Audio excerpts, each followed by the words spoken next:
What is up, everybody? This is Silver Spook, and this is the Silver Spook stream about Lovecraft Country. So, yes, Lovecraft Country and true cosmic horror, the West. So, um, there's nothing more eldritch and horrible than a racist capitalist empire. Get ready to get Silver Spooked. So, if you have not already seen it, I do recommend checking out this show. It came out 2 years ago. I believe there may be a sequel in the making, although I don't think, I think there's only, sorry, a new season in the making, but as of now there's only one season out. Lovecraft Country. I hope I'm going live. Am I live right now? I hope I am. If I'm not, oh, I am live. Okay, my channel appears to not be showing it. Anyways, so Lovecraft Country, highly recommend it. I give it 4.5. No, I'll give it 5 silver spooky spooks out of 5. Um, it's a good Halloween show if you're like need something scary. It has legitimate scary parts to it in traditional slasher horror ways, as well as in the horrors of bigotry and existing while not white in places like the United States. And it also has, like, it's got your creatures. You got Cthulhu like tentacle entities. You got creepy jump scare, four-legged things with millions of teeth in their mouth that are chewing off all kinds of body parts. So it's got some of that. It's got blood. It's got effects, makeup. It's got people transforming. It's got there's a lot going on in the show. I don't even know where to start with it. I mean, you just look at I like this. This is not the official cover for Lovecraft Country, but I do like the graphic that somebody made for that. I apologize, I don't remember where I think I just grabbed it from Google Images, but it has so much going on in this show that it's hard to really even know where to start. It's very pulp. It's very not Pulp Fiction, but it is very pulp-ish, where it's got like a main storyline, but then each episode it kind of veers off into a slightly different direction. It's in the way of the mid 20th century classic pulp, the pulp trades. It has a very horror, and a lot of them were horror and science fiction and fantastical. Someone's called it Fortean, like all that kind of like Rocky Horror Picture Show, which has transsexual aliens from Transylvania, outer space, right? It's got the horror, it's got the science fiction, it's got the weird eldritch, it's got the risque and like sexual taboo and gender orientation taboo. It's kind of like the queer, the non-white, the marginalized voices, right? There's always been this like underlying current in those genres, and in horror, and in certain subsections of sci-fi, like Rocky Horror Picture Show. It's like one of the. This is like in some ways. This is like a season long, more based because it's actually from a black perspective.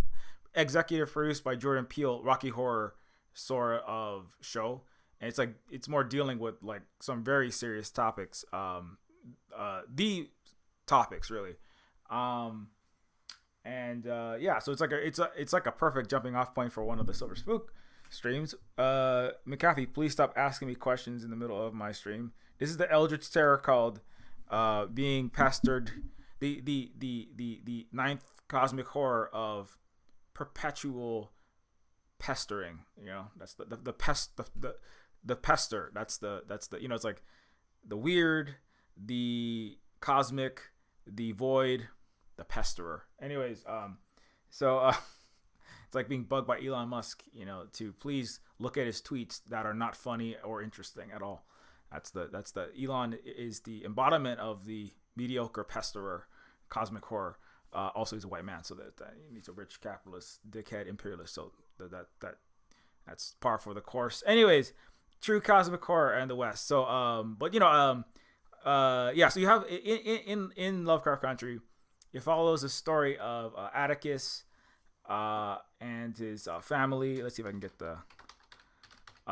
It follows the story of Jonathan Majors playing Atticus Freeman. Journey Smollett plays Atisha. Letty, Michael Kenneth, Montrose Freeman. That's the dad of Jonathan, and there's a kind of a central cast. There's other characters and other storylines that are kind of adjacent, but they're kind of like the main characters in this. A necessary reimagining of genre fiction. That's certainly a good concept, a good description. What did I want to say? Yeah, so the essential characters in Lovecraft Country are. It starts off with the Green Book, which is a book that was it was a book that was made in the. I was about to say the racist America, but I mean that would be. That's incorrect because it suggests that there's no racism in America. Obviously, that's incorrect. But in the 1950s, 60s, in that time period, there were the books. There was actually a movie that came out a couple of years ago, the Green Book, where because of the dangers of just being not white in America. That's why the real cosmic horror. That's really what Lovecraft Country. It's a very Jordan Peele show. Like you can tell it has Peele-esque fingerprints on it, where it's like it's using horror to tell the truth, about, which is actually that's not just him, but that's certainly his signature with Us, with Get Out. I think I did a video about Nope, right? We had a discussion about that. Oh, I gotta upload that to my YouTube channel. Forgot about that. Anyways, but it definitely has a Jordan Peele fingerprints on it, and it's a show that explores the horrors of just not being white specifically the U.S., but really in the world. Actually, it can be more horrible to not be white in Africa or in the Middle East or in Asia or in the Pacific, or certainly. It can be horrible if you're in the Ukraine. It's actually a lot more. It can be a lot worse for you if you're not white in Ukraine. For example, you get stuck in the other people who are get saved and get their get shuffled past the borders into Europe. But the horror of being black in Europe is that you could just be sacrificed, or you could just be one of the people that are 15 to 20 times more likely to be in prison or in poverty in France, Germany, Sweden, Finland, Austria. So this is not really just about the U.S., but just centered in the U.S. And of course, being black in the United States, well, there were 31 million people that set the entire U.S. on fire, which is the only thing that actually has ever made any progress. There's never been any voting. It's always been through mass, direct action and force that any changes, whether that's the slight impediment of slavery, because slavery is still legal in the United States, all the 2.5 million people in for-profit prisons that are the new plantations. But the movement of away from chattel slavery was because of mass uprisings and direct action, often violent, not voting. Nobody voted that into place. The Black Lives Matter, and so uprisings are the only thing that got anyone to pay any attention to the plight of people of color, specifically black people in the United States. And obviously they've stopped listening. The Democrats are done. The Democrats are blue MAGA now. They're over whatever, because there's no reason for them to keep listening when all of the U.S. isn't burning down. So, and so Lovecraft Country is a show that like kind of centers around the horror of, in the beginning of the show, the uncle is saying he's going to go, uncle of Atticus on the right there, is writing and producing the Green Book by visiting, right? He is, let me see if I can find, he is visiting all of the areas of the United States, right? To make the Green Book, right? For for black people, to travel across the United States. Let me get a close up on that, right? Without being lynched, without being killed, without being abused and harassed, raped, you name it, right? Because most of the United States, right, most of the United States, and really to this very day, all the United States is dangerous for non-white people. In all the United States, you're gonna be, many times more likely to be shot by cops, in prison, killed. No one will be investigating your murder. That's why Jeffrey Dahmer killed over 90% black people, is because he knew that it was safe to kill black people. There's another movie I recommend, quick shout out for People Under the Stairs, where rich white people live near a ghetto so that they can literally kill and abuse and exploit as many black and non-white people as they want. So the Green Book was a book that was produced to survive the cosmic horror of white supremacy, right? For black people. So when they're visiting, like if you're in Chicago and you want to visit Florida, while you're driving there, don't stop in this town in Pennsylvania. You got to avoid these streets. Well, this town is a sundown town. If you sleep there, if you are there after sundown, white people will murder you. They will murder you. And in fact, in Lovecraft Country, because this town is a town for white people, and you are not white, and so now you are dead, and no one's going to investigate anything, right? So right, for white horror is a joke, because white people's horror is, what if I move to a house that's haunted by the spirits of indigenous people that I've genocided? It's a nothing, or it's a BS guilt trip. The actual only real horror in the world is just not being a white cis dude in the world, right? And especially being a black person, and especially being, and even it can often be even much worse if you're in the global South outside of the United States. But in the United States, they had things like the Green Book to navigate, hey, what's up, Big Teal? To navigate the racist United States, so that you didn't die. Let me see if I can find that. So the Sundown County, and by the way, these still exist. The United States murdered George Floyd on camera, right, with a cop's neck, who was being paid multi-hundred thousands of dollars a year, right? And America just sat there and stared at it and gave it a thumbs up. That's very important to remember. The United States is still okay with massacring and killing black people, and the Democrats are just going to the hard right. There's never been anything but racism in the West, and certainly the United States. Sundown towns, also known as sunset towns, gray towns, or sundown towns, are all white municipalities or neighborhoods in the United States that practice. You notice it doesn't say in the past. They practice a form of racial segregation by excluding. That's to this day they still exist. They practice a form of racial segregation by excluding non-whites via some combination of discriminatory local laws, intimidation, or violence. The term came from signs posted that, quote-unquote, colored people had to leave town by sundown. Entire sundown counties and sundown suburbs were also created by the same process. The practice was not restricted to southern states, with New Jersey and other northern states being described as equally inhospitable to black travelers until at least the early 1960s. Now, obviously, if you're Ahmaud Arbery and you're just traveling down your street, two white men can drive in a truck, jump out of it, and just shoot you in the back. And it can be on video, and nobody will do anything. And the Supreme Court, the local courts, the government, the police, they're just like, well, that's what happens when you're black in America, because that's the real cosmic horror, right? So the sundown towns still exist. In fact, most of America is some degree of sundown town when you really think about it. In Hawaii, it's actually the highest per capita mass murder of non-white people. Did you know that?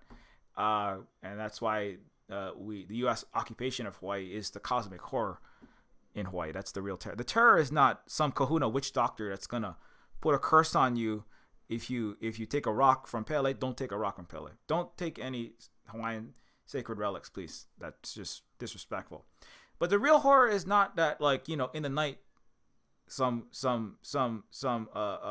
goo goo gaga Hawaiian cannibal savage is gonna put a curse on you, and the ghost is gonna come down and eat your soul with a side of pineapple and coconut. The real horror is being a non-white person working on a pineapple plantation in Hawaii, or being shot by the cops like Lindani Mieni, a black person who was murdered by cops in Hawaii, and nobody cared. They still don't care. Hawaii has the highest murder rate by the police of any state in the United States of non-white people. So anyways, so that's the real horror. The cosmic horror is not being white in the West. It's and to a large extent, it's not just that. It's of course not being male, right? So there's like the gender aspect of that is in the show. You have it's the horror of patriarchy. It's the horror of not being capitalist. Actually, they actually that was one of my favorite parts of the show. Is there are episodes where you actually travel to at one point Atticus becomes a or in the past you have a little flashback episode where Atticus, the main character, the black man, he joined the military to get away from his. I mean, he says it's to get away from his father, and he said I could never get far enough away, and so I joined the military because I figured that would be more than enough, right? And and there's this episode where it actually the whole episode takes place in Korea during the Korean War, and so Atticus is in the beginning actually it's from the Korean woman's perspective. What was the Korean woman's name? I can't remember. If all you remember, just shout it out.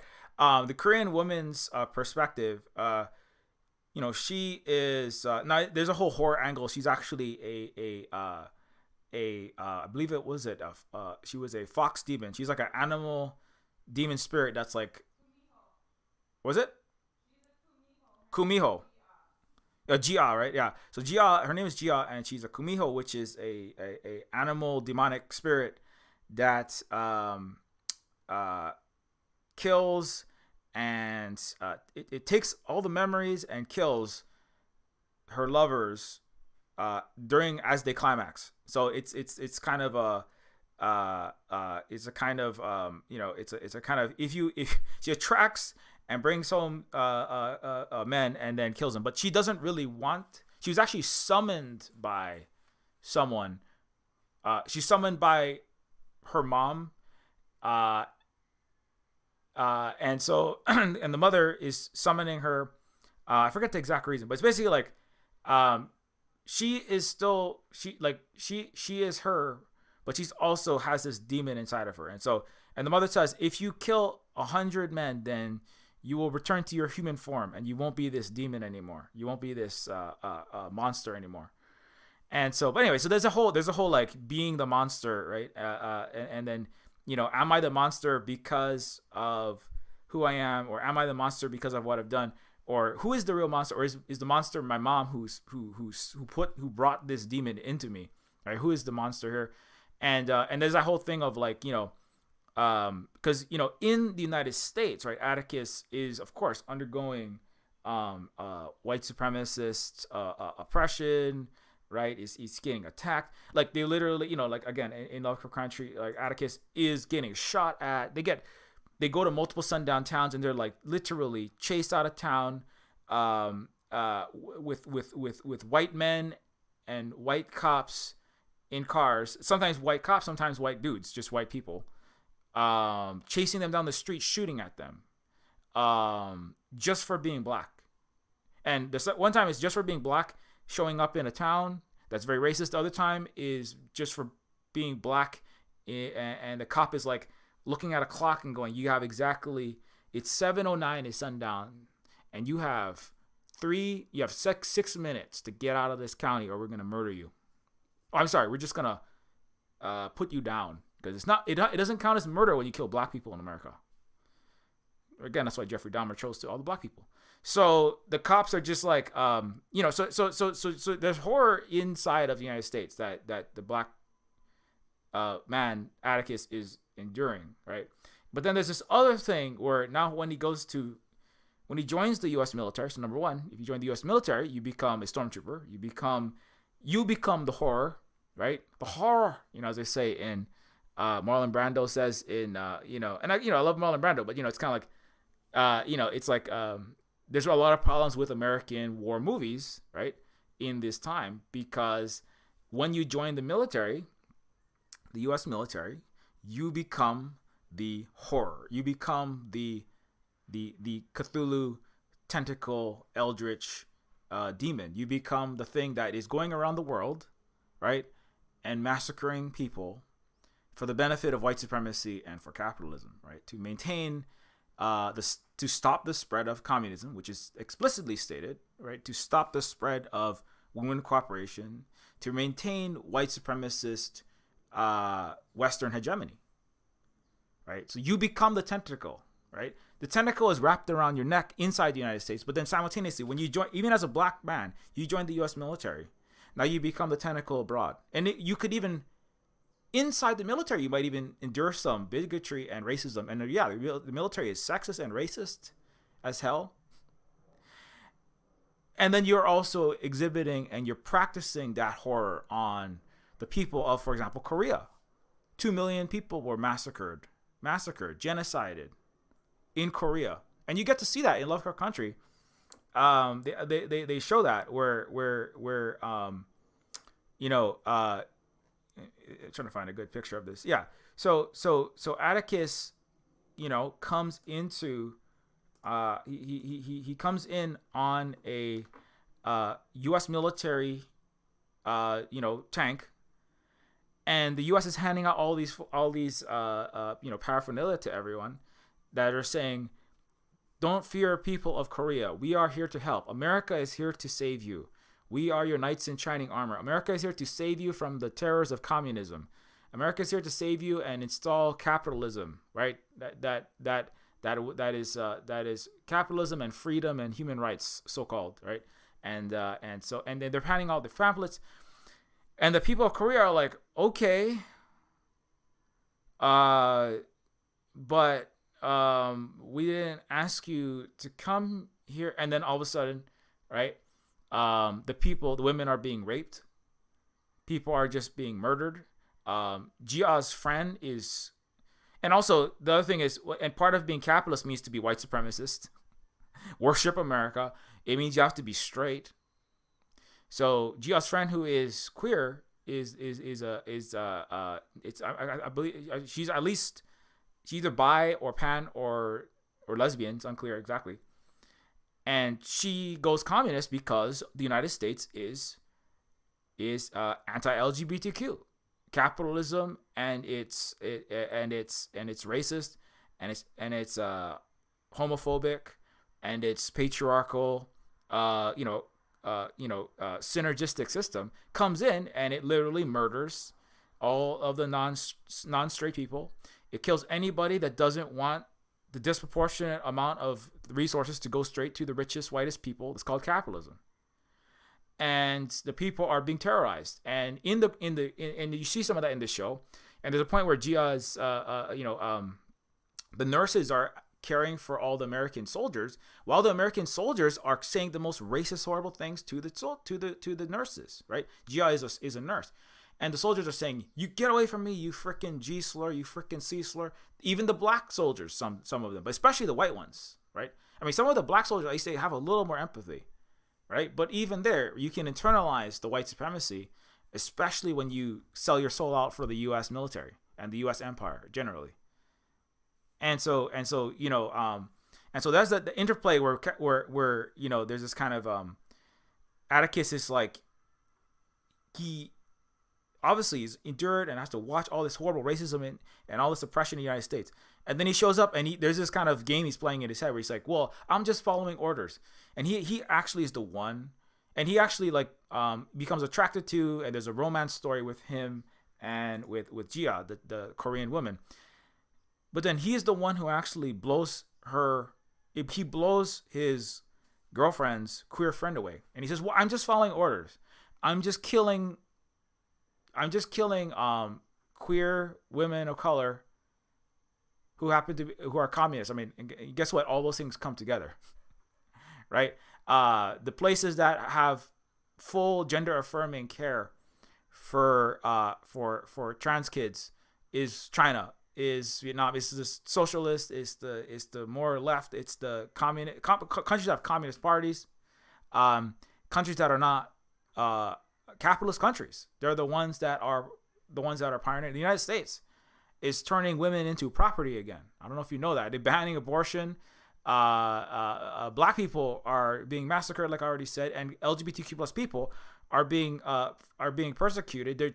The children and their parents are going to prison because just for existing while queer in the West, not just the United States, all over the Western world.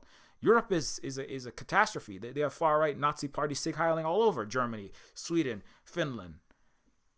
Ukraine is run by freaking Nazis. So and you see that all come together, especially in that Korea episode, because it has the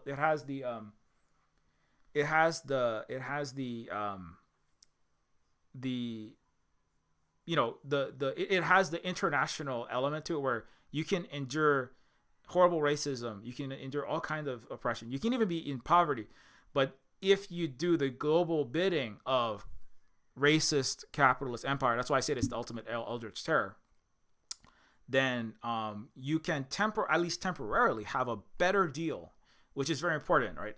You have to give a slightly better deal to those people who will, if you are an oppressed person, if you sell yourself, you sell your community, you sell your race, you sell your comrades, you sell all of humanity, and you sell your ancestors out as an indigenous person to get a slightly better deal in the racist, capitalist, eldritch horror, ranks, then, right? And that's the way that they maintain the system, is by getting people to want to choose a slightly to maintain the entire nightmarish tentacle beast by having a slightly better place, like being slightly farther away from the mouth of the beast. And going, well, at least I'm not like literally getting chewed right now, because I'm pulling the triggers, or I'm like I'm writing the Excel spreadsheets for Goldman Sachs, or I'm Kamala Harris, so I'm making the big bucks, lying for empire. At least I'm not a black woman in prison, right? Well, right. So it requires a constant influx of people that are giving into that, and so that's why I like that episode a lot. Personally, anyways, anyways, I have this weird sticky. This is an aside, but I had a weird sticky plant in my sleeve that stuck like 1,000 spikes. It's like I had a spiny, nightmare creature, stick, freaking eldritch spikes inside of all of the sleeves of all my shirts. I think I did too much farming and I didn't properly put enough protection spells on my shirt. Anyways, I just keep like touching my sleeve. Anyways, so in Lovecraft Country, it deals with that, and it deals with the fact that the United States. I'll jump into the other episode where you have the body switching. That was like one of my favorite parts. The Sundown Town episode. Actually, the first two episodes are spot on. There's a whole dealing with inside the United States. There's a character who is trading bodies, or she has a spell which basically allows her to metamorphosis. It's like Franz Kafka's Metamorphosis. She can grow a new skin and basically a whole new external appearance, but within like 12 to 24 hours, this magical, almost like a shell, it's like a body, like a full body mask of living flesh, almost like Terminator, right? It just like grows on the outside, but then after 24 hours or a certain amount of time, it falls apart and the outside flesh falls off, right? And the horror effects for that, like that's the one in the bottom left here, and so that whole body switching, almost like body snatching effect, is very important to show because it's kind of creepy, and it has the whole gross out effect for horror the horror goo and gore fans in the audience. They're gonna love that part. It's like very well done also, but then also it has a whole political social commentary component because one of the people who use it, that body transformation, body molting, body metamorphosis magic, is the woman in the bottom left, who is a black singer and performer, and she's kind of like she represents kind of like she's somebody. Her sister is kind of more of a frolicking kind of whimsical, all over the place, doesn't have a stable, steady job kind of thing, and she travels around. But her sister is like in the community, a kind of pillar of the black Chicagoan communities, like singing and keeping the bills paid. She's like holding down the fort, right? And trying her best, crossing all her T's, dotting all her I's. She got good grades in school. She got out of school. She pays her taxes. She helps the community. She like works her job. She keeps the places clean. She takes care of the community that she's from and that she has never left, right? While her sister is out around the world. It's very like in Reservation Dogs. There's a kind of dynamic like that. In Reservation Dogs, there's a dynamic where one of the sisters, and Reservation Dogs is an indigenous story set in the present, right? But there's that subplot where one of the sisters of the Reservation Dogs family like went out and I think she actually might have joined the military actually, so that's a kind of similar to the Atticus Korean War subplot. But she goes out, she goes to the city, she has a good time, she pursues a career in, I forgot what it was, she pursues a career in like I don't know if it was finance or marketing or what, but she's doing stuff all around the world. And then the other sisters are in the reservation, holding down the fort, raising kids, trying to hold the community together. The community's not doing that good, right? And so this kind of like jealousy and resentment from both directions, going like one sister is going like, well, you were the favorite and mom and dad, gave you the good place or something, or, I didn't get to be a part of the community. I didn't get to be a part of our marginalized non-white community, specifically in Lovecraft Country. It's the black community in Chicago. And the sister's like, well, I had to do all this work while you were playing out around the world. And I was here, getting my job done, doing my homework, and you were screwing off. And now you coming to me asking for money, right? So that's kind of the dynamic between those two characters. And anyways, so and there's this kind of part where the black woman is like wants to get a job at what is that department store called in Lovecraft Country? These are like new cool malls, right? So this 1950s consumerism, right? That's kind of really taken off in the 1950s. What was that department store called? Lovecraft Country. I forget what the store is called, but basically it's a department store that's selling upscale shoes and fancy dresses, mostly to women. It's like the first Macy's, it's like the first Sears and the in Hawaii there's Ala Moana giant shopping malls, right? And these are like for the new, the military industrial complex morphs into the consumerism industrial complex, and for all of the Fordist area where all of these people that have their 1.5 kids, their bouncy castle, their Thunderbird, and their lawn. I mean, white men specifically, obviously, and their Stepford wives. And the mall is where you go off and you shop at your Macy's, at your Woolworths. You get your clothes to make you get your shoes so that you make yourself look pretty for your husband and blah blah blah blah, so that you can have because you can't have a bank account as a woman.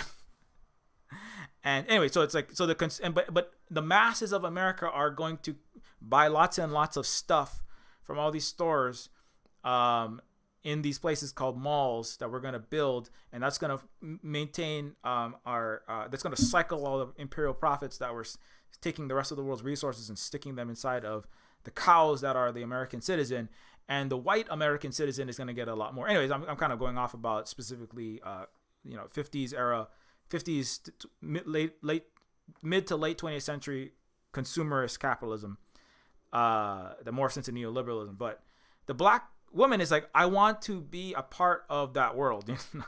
Not in a Little Mermaid sense. She doesn't want to get legs and come out and tap dance on stage, although that does happen in the show later on. Not her, but anyways, she wants to move up in life and have a better standard of living, right? Working at the fancy department store, making the better salary. But because she's a black woman in America, she cannot. There are no black women allowed. They cannot be employees at this fancy store. And so she, and what is the singer's name? Holly, if you just shout it out again, because I don't want to I feel like I looking for names and I never can find them. But in the bottom left, the black woman singer says, I work hard my whole life and I'm way behind all of the white women counterparts. I want to get ahead. And then the white witch, well, yeah, she's technically a witch, but she is there's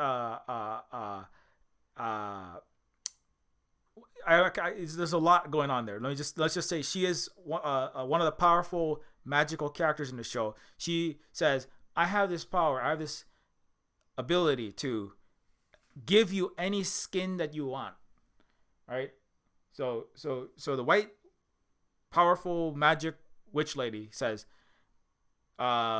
if you join me, if you and there's a whole romantic subplot to that. They're having sex in various colors of skin at different times. If you help me with what I need, that's part of her maneuvering, I can give you white skin. Black woman, I can give you white skin, and then you can be a white lady.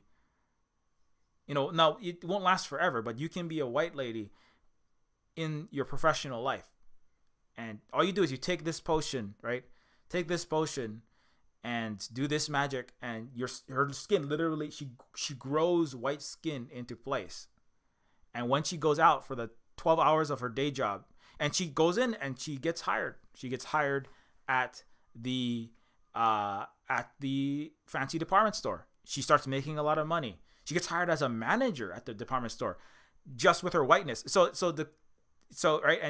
But when she comes home, or after so many hours, she has to run into the bathroom, right? Kind of like a Cinderella with the shoes and the beautiful white dress and the diamond glass slippers and the magical pumpkin coach and the talking animal chauffeur. All of her white skin falls off and it peels off in this bloody, nightmarish sort of like Terminator removing his outer organic layer out that covers his endoskeleton, right? And all of her white flesh falls off, and she's back to being a black lady covered in blood and gunk and goop and gore. But at least she got to live as a white lady for 12 hours. So, and she can do that every day. Every day she wakes up, she takes a potion and goes in to work and be a white lady, and she makes way more money. She has way more power, and there's a lot going on there. And the first time she becomes white, she's like she's looking at, there's white men, there's police, and she's like losing her mind. She's kind of like, because it's the first time she's done this, so she's kind of completely out of it. She's being belligerent, knocking people over, and she knocks over a black kid or something. The kid's it's like, are you okay, lady? And immediately, right, white men and white police officers, both, right, show up, and they run over to her and they say, oh, was that black kid accosting you? What did you do to her? What did you do to her, 12-year-old black boy? It's like right? But she was just a black woman 5 minutes ago, right? And she's expecting to get thrown to the ground. She's expecting to, or either nobody pay her any mind, accuse her of something. But upon transforming into a white woman, she immediately assumes the entire power of the entire white supremacist empire. She assumes all of the privilege and all of the benefit of whiteness in the West, and specifically in the U.S. The white man jumped to her assistance. The white cops are over there like, do you want us to kill that little black kid? Do you want to haul him off to prison? Just say the word. We'll put him in behind bars and use him for, slave plantation labor. I'm sorry, unpaid work for the rest of his life. Just say the word, white lady.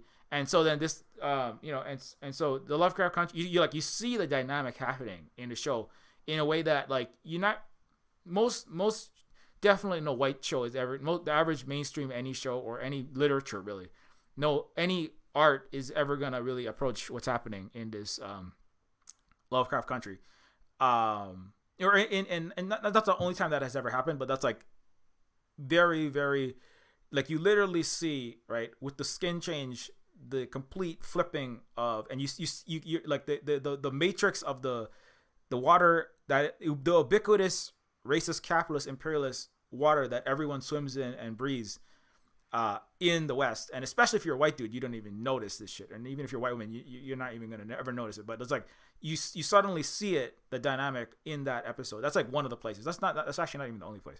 But that was like very important. And then she goes, oh my God. And she's like, and she starts crying after that because like, oh my God, it felt so great to be free, to like actually be free. I could do whatever I want. I mean, she's not even a white man. She's just a white woman. She's like, I can just like walk around and not be terrified my entire life. I can like, I can have the police and white men like do whatever I want them to do. I can get whatever I want. I can have anything. I can walk into this department store and get a job. Now there's still some sexism there. And the guy does like make passes. The boss makes passes, but it's like, if she was a black woman, they would not even let her pass the door. And she's like, as a white woman, I can get into the store. I can become a manager. I'm selling shoes. I'm making lots of money. I've got all kind of, I can go to the fancy parties. I can go to the fancy high life. But then she realizes over time, when she overhears the other white women, as she's a black lady wearing white flesh, and she hears the other white women talking about black people and how horrible they are, right? Just kind of like petty, racist, just only concerned with their own selfish, desires and their little careers and their little petty little life. And they like, and she as a black woman who was a singer at a black actual club that actually pioneers all the culture, the dance and the music and everything else. And the culture of the United States, rock and roll to, I Put a Spell on You, the song itself, right? And then the white ladies, she as a white woman goes into the black club and is like, you got, and as a native Hawaiian, that's like something that like is like, that's our entire existence, is like other people coming to Hawaii, consuming, and they're not even real versions of Hawaiian culture for billions of dollars that we don't see. It goes straight to people like the CEO of the Hyatt, the Sheraton, the Ritz-Carlton, Republican and Democrats, right? We don't see any of that money. But it's like white people come into the black neighborhood and she gets to see what white people see when they consume black culture, when they consume black dance and black music, right? And watch the, and the white people are just kind of oblivious, and it kind of, but so she kind of like gets more and more sick, and she's like, and she over time she kind of realizes, I mean, this has been a great privilege, like whiteness affords me all of this great power, but at the same time it is itself, these people are very sick and very messed up, and the system that is maintaining this power, I mean, she never goes like, and I'm going to start a revolution with Martin Luther King against racism, capitalism, and military industrial complex. But it's kind of like she's like, I'm over this, and she has to choose to kind of like turn against. She has to make choices that I'm not gonna give the whole story away, but let's just say like the source of her privilege and her power to become white for 12 hours for her waking life, right? She has to choose whether to keep that or to, basically stand with her people and with all people, and certainly her family. Anyway, so that whole subplot is like very, it's very heavy and very, actually every episode of this is good. There's no throwaway filler episodes. Even when they go to Korea, you think, oh, this is the one where it's just some random disconnected, subplot when the writers all got sick one day, and the janitor, or not to say janitor, janitors have a lot of talent, but then some random second string loser like the showrunner white boys, the Benioff or whatever his name is, the child of the billionaire that runs Game of Thrones, or all the actual Nepo hires who are just white dudes that are related to Elon show up, and they had to write an episode, and that's the shitty throwaway episode. There are no throwaway episodes. Like, really, it's like when they go to Korea, that's like one of the most. I mean, to me, that's like in a global, in the ultimate sense. That's like in the cosmic sense. One might say that's like one of the most important episodes. Because you get to see like what the West and the U.S. is in a global perspective, right? It's you kind of get the like there's kind of like there's like layers of mental prison. There's like layers. There are layers of shelteredness, right? And so being the white dude world is a tiny little world that consists of the 12 people in the boardroom, and the inner sanctum of an ancient race of wizards that have descended from Adam, and they are the children of Adam, speaking the language of Adam, and that's the spells, all the magical stuff. There's a lot of Sabrina the Teenage Witch. There's Sabrina, Chilling Adventures of Sabrina. There's witchery. There's witchcraft. There's gods and fantasy creatures are alive and real.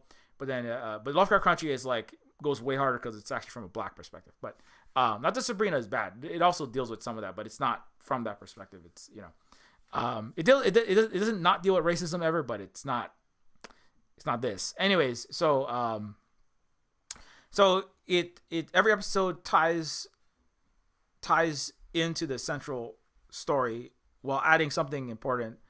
There's also it deals with the Tulsa riots, or really the massacre in the early 1900s. Was it 1921? An entire episode takes place during that massacre where white people firebombed, burnt prosperous black community, one of the most prosperous black communities in the U.S., to the ground, burnt black people inside their own houses. It was just a massacre. It was a murder. It's actually like Hawaii actually had something very similar, right? The burning of Chinatowns in the United States, not the same as that, obviously, but it white people coming to the non-white area that's starting to prosper, right? That's what a Chinatown is Asian people, right? Disproportionately getting together to survive racist capitalist America in their small communities, right? And the white people show up, and then they have some restaurants, they have laundromats, they have some small amount of businesses, they have their Chinese cultural centers where they have just a small amount of success, and white mad Americans show up. I mean, children, women, men. I mean, lots of men, but women, children, pastors, priests, doctors show up. And I mean, they don't even show the worst of it, because I don't even want to mention what happened in these events. But they're like, let's say children are being massacred for being black and for having some amount of success. And then also all their properties burnt to the ground. And in the Chinatowns, the burning of the Chinatowns also resulted in people being burned to death in their houses. It's just that the United States, I mean, even what happened in Tulsa, what happened, the white massacres and burning to the ground and destruction of black wealth and lives at the same time, and terror. That's real terror, that were all of these white supremacist attacks, none of which the United States federal government or the military or the police give a shit about. In fact, the U.S. military sent U.S. aircraft bombers to firebomb Tulsa. So it's like the U.S. itself was at war with the black community. I mean, not really at war. They were at massacre. They were at genocide. They were at fucking slaughter of the black community. And they did that same thing in Hawaii. They actually burnt 10,000 plus people's businesses to the ground shortly after the U.S. illegal occupation of the sovereign, not racist, anti-racist, anti-imperialist, socialist country of Hawaii, that universal healthcare in the world. It is not a coincidence that that's what they did, because Hawaiian and Asian and non-white people had built businesses, restaurants, and wealth, collective prosperous wealth across races, right? In the restaurants, in the towns, in the restaurants, in the laundromats, and the cooperative financial structures that have been built. The Hui is a word that means worker cooperative. It's a Hawaiian, Chinese, Vietnamese, and Maori word, right? Which is 2/3 of the Earth's surface, actually, Asian and Pacific. That means working together cooperatively in the Chinatowns. And so the U.S., the white capitalists burnt Honolulu Chinatown to the ground with 57 separate incidents of setting us and our homes on fire and burning us to the fucking ground. And some of those were with people in it, but nobody cared to report on all the dead Asian and Pacific Islanders. And I mean, again, nobody even gives it. Most Americans don't know shit about what happened in Tulsa in the 1920s, which was just a white massacre, completely blessed by the U.S. federal and state governments and assisted by the U.S. military.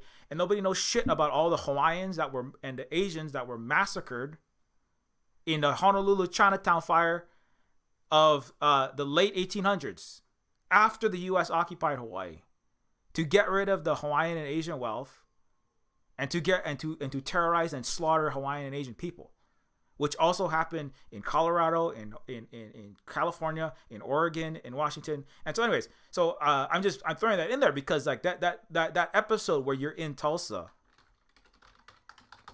That episode where you're in Tulsa, like there's a time travel subplot, right? There's a time travel subplot, and you go to the Tulsa Race Massacre, right?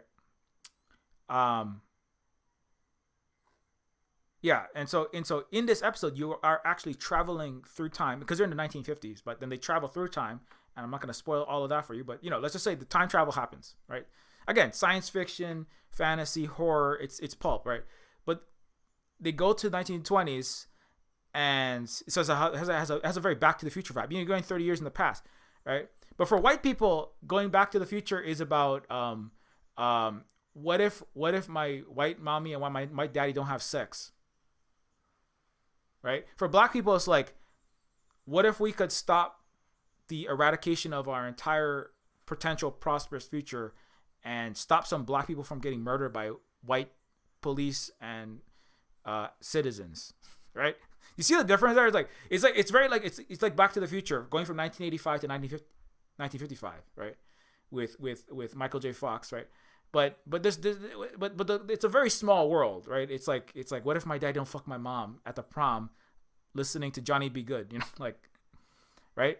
But whereas in Lovecraft Country, it's like, let's go back to the 1920s and see if we can't save some of our black lives from being massacred by the U.S. military, the police, and 12-year-old white kids. Actually, the white community encouraged white children to go and kill black people. That was part of the massacre. It was about instating and instilling the racism in that maintains the capitalism in the United States. So it was, the U.S. is just full. The U.S. has always been full fucking fascist. It's just it has like most people who get paid money of any amount in the West are professional fascism airbrushers. That's all they do. Both Victoria Nuland, from Victoria Nuland to the average politician, the average marketeer, and the average writer, the average university professor. Their job is not to really deal with this shit. That's the people. If you're paid any money, it's to pretend like there's no fascism. It's a Democratic Party backing all the fascists around the goddamn world. The United States is built on this stuff. They still are to this day. That's why they're backing Azov. Biden is commemorating this centennial of the single worst incident of racial violence in American history. That was last year. So you notice how quickly America forgot about that, and everybody's like, let's just vote blue no matter who. No, forget the fact that we actually increased police budgets to keep on killing and mass incarcerating George Floyd's, right? So it's laughable. The goldfish brain of the West, even their so-called best and brightest, is amazing, really. Over 35 city blocks were burned to the ground. Hundreds of civilians were killed. Survivors were forced to leave. Anyways, but and so that part is like very important because, again, the Hawaii U.S. massacre of Hawaiians and Asians, in the 1900s, right? Let me get that for you. I mean, this is not the most fun thing, but this is this is gonna be a heavy episode because it's fucking Lovecraft Country. and it's right. It's Jordan Peele executive produced, but um, I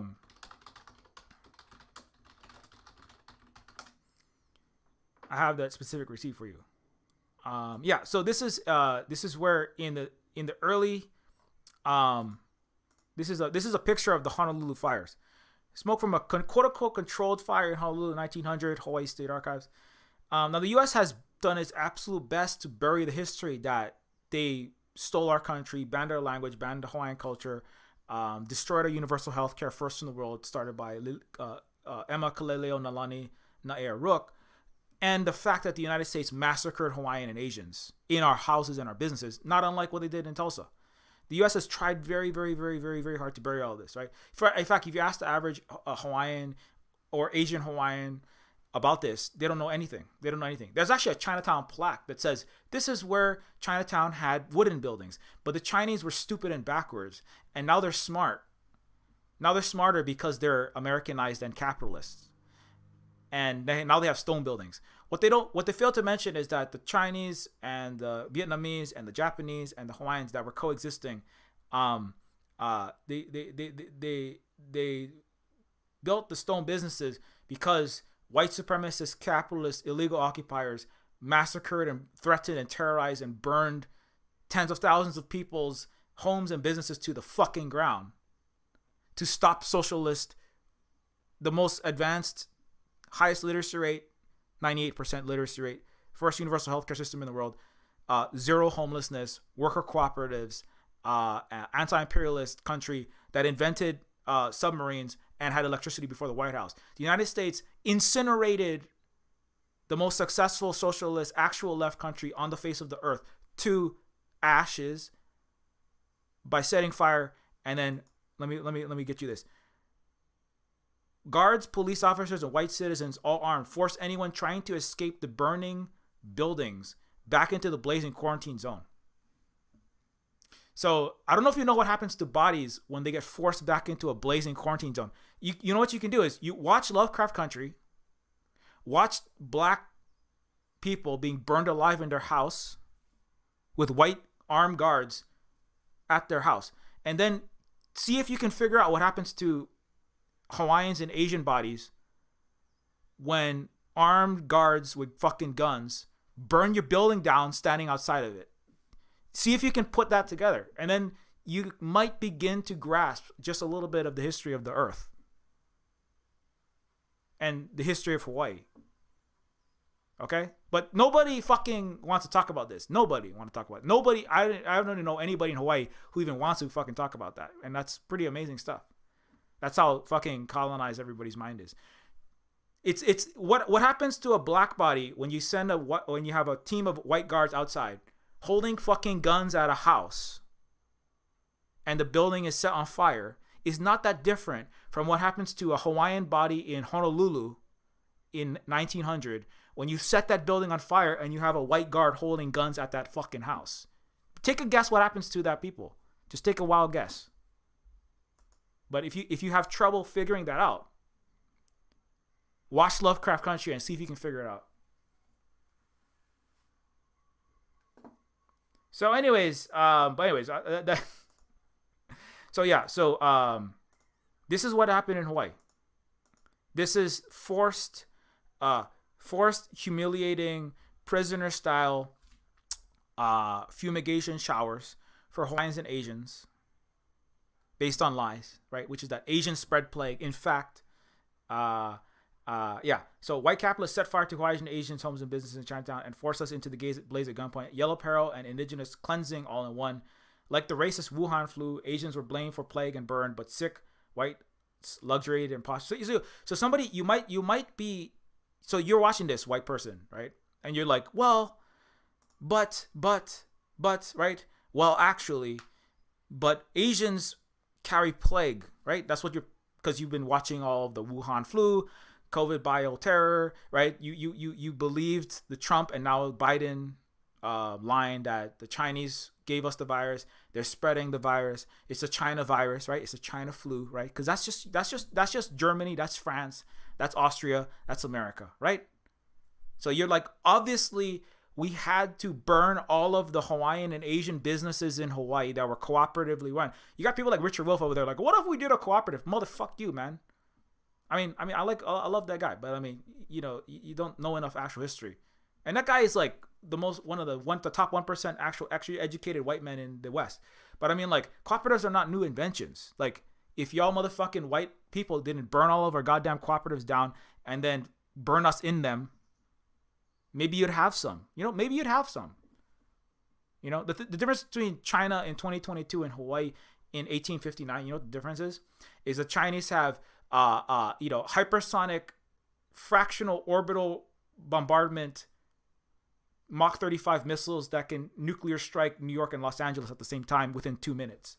That's the difference between Hawaii. Hawaii didn't yet have hypersonic nuclear threats to stop fucking white assholes from burning our businesses and homes against racism, against capitalism, against imperialism, cooperatively building wealth and collective moderate prosperity. In Hawaii, we have the same thing China has today, right? And that's why America is losing to China, who has the greatest poverty alleviation, like Hawaii was the greatest poverty alleviation in the 1850s, is because China can stop you from burning all the Chinese to death in their homes in 2022. That's the difference. So, so I'm not saying that I'm going to go back in time and give Hawaii fractional orbital reserve bombardment ICBMs, so that if you try to burn my family in Kalihi-Palama, because that's where I'm from. I'm from the neighborhood that was burnt to ash. So I'm not saying I'm going to go back in time with the Lovecraftian, DeLorean time travel device, give the Native Hawaiians and Asians nuclear ballistic missiles, so that if you try to burn my great-grandparents to death, we'll nuke your fucking ass. But I'm just saying that, like, that's like some kind of video game that might happen, So anyways, I'm saying, so some people you might think, oh, it was justified because Asians are sick. Number one, that's complete, absolute lies. Corporations internally actually noted that the Asians were selected for railways, railway building, railroad building, etc. Specifically the Chinese, because of their incredibly impeccable hygiene practices. It's kind of like how Hollywood is secretly monitoring everyone is double masked, everyone is testing every single day, taking COVID seriously in the Hollywood because it's millions of dollars on the line, and they're letting everyone else in the world, everyone else in their own populations suffer and die by the millions from COVID, right? Is because the people who run the United States, the people who run the West, they know they're racist, capitalist, evil fucking pieces of fucking garbage that are lying to their own 99.9% of their populations. They know that the Chinese don't cause COVID. They know that it's, the U.S. and West that are spreading all the COVID and all the plagues and all the pandemics. And the U.S. military is the number one vector for all global pandemics, including the Kansas flu, wrongly called the Spanish flu, in the early 20th century. They know this shit. They knew that the Chinese weren't spreading smallpox and all these other viruses, right? And you know why they know that is because, because they say that internally. If you go into DC, if you go into the upper echelons of Harvard, they know that the Russians are not doing the aggression. They know the Chinese are not going to fucking invade California. They know that Taiwan's part of fucking China. They all fucking know that. They just don't care. They just want to cause their own populations and the rest of the world to suffer, die, and be oppressed and live in hell and burn. And the blacker, womener, and LGBTQ plus people burn faster. They just want everyone else to burn for their benefit. So it's called win-lose imperialism. So, but in case you still believe racist bullshit, like the Chinatown fires had to be set because Asians were spreading the virus. No, white victims of the plague in Hawaii, in the U.S. occupied Hawaii, the white victims of the plague were housed in posh hotels rather than in disinfection camps. The smallpox outbreaks and epidemic were a cover for the white capitalist oligarchy backed by the United States in Hawaii to burn and massacre Hawaiian and Asians. That's what the purpose of the Chinatown fires were. It was a covert Tulsa massacre. That's what the Chinatown fires of Hawaii were. That's what all the Chinatown fires of Colorado, of Los Angeles, when they burned Seattle, Chinatown, when they sometimes they just massacred Asian people. Nobody fucking gives a shit. They just white people. It's called there's an actual term called Chinaman's chance. You just like waltz down the street and you just massacre Asians in Portland, and nothing happened. Nothing. Even less happens than if you kill black people. You kill black people, you might have 31 million motherfucking people up in the streets. I'm not doesn't make one worse than the other. It's just like, it's the case that, like, if you kill Asians, it's really easy and nothing will happen to you. And if you kill black people, it's also really easy. But there's a chance that you might have an uprising though. So more recently, especially more recently, there's like we don't kill black people too obviously. That's the difference. Just try to kill them off camera more. But even still, if you kill George Floyd on camera, it's okay. But get Jesse Jackson and pay off as many people to pretend like America's not racist. And fund more police. But if you kill Asians, it's kind of like, well, there's not going to be an uprising, so just keep killing them. Right? But anyway, I don't want to. This is not really. It should be solidarity between all of this. More recently, there's a little more pushback, but the United States. This is the paradox: is outside of the United States, Asian power is actually very. It's they're not trying to kill anyone, but nobody. U.S. is going to lose to China. Inside the United States, it's like being an academic while Chinese is enough for you to be federally prosecuted. So this is this weird thing. But anyways. But I want to point out one more time, the United States massacred, and I should add, like in Hawaii, you could be black and you could be wealthy, you could be a property owner. In Hawaii, you could be of any race. You could be white, you could be black, you could be Asian, you could be Pacific Islander, and now the Hawaiian. Some people will say, well, Hawaii was racist against white people. This is like saying that when a Russian communist kills a Nazi who has been shelling the Donbass region, right, for the last 8 years, massacring people based on their ethnicity. This is like saying that when you shoot it's like saying when a Russian shot Hitler's SS, that was racism against white people, right? The white people could have chosen to not be capitalist racists in Hawaii, but what they did was they said, we don't want to be equal to Asians and Pacific Islanders. We want to kill them all and enslave them, right? So it's not racist to stop your own subjugation. Do you see what I'm saying? And so that's what this was about. And that's also what Tulsa was about. Tulsa was not. It was about stopping the. We talk about dual power structures, right? But it's like there was dual power that was being built, right? It's about people that are not white building businesses and wealth, and then the other people going, I don't want that. I want only there to be white power and white wealth. And we can't let these Asians, we can't let these black people, we can't let these Hawaiians, we can't let any of these. And so imperialism is basically that on a nation scale. Like, we can't let this Africa start building power. We can't let them actually develop anything. We can't let this Bolivia get out from under horrible poverty and we're stealing all their lithium, right? With Elon, we'll cool whoever we want must. We have to keep them down there, right? It's like, imperialism is just like the bigger planetary scale version of a Tulsa massacre or the burning of the Chinatown. It's like, we can't let these people get on their own 2 feet, have their restaurants and their businesses and their own, using their resources and their land for their own benefit. I mean, both for housing and for businesses, right? We need to be the landlords sucking the wealth out, and we need to be the corporate landowners that are using that land for the factories and the restaurants, making money from all of the economic activity, right? So yeah, and so anyway, but so today it's almost Halloween, and so this is not the most fun thing to look at, right? But this is the horror. This is some of the real horror. I'm not saying this is all the horror. This is just some of the horror. You know, um,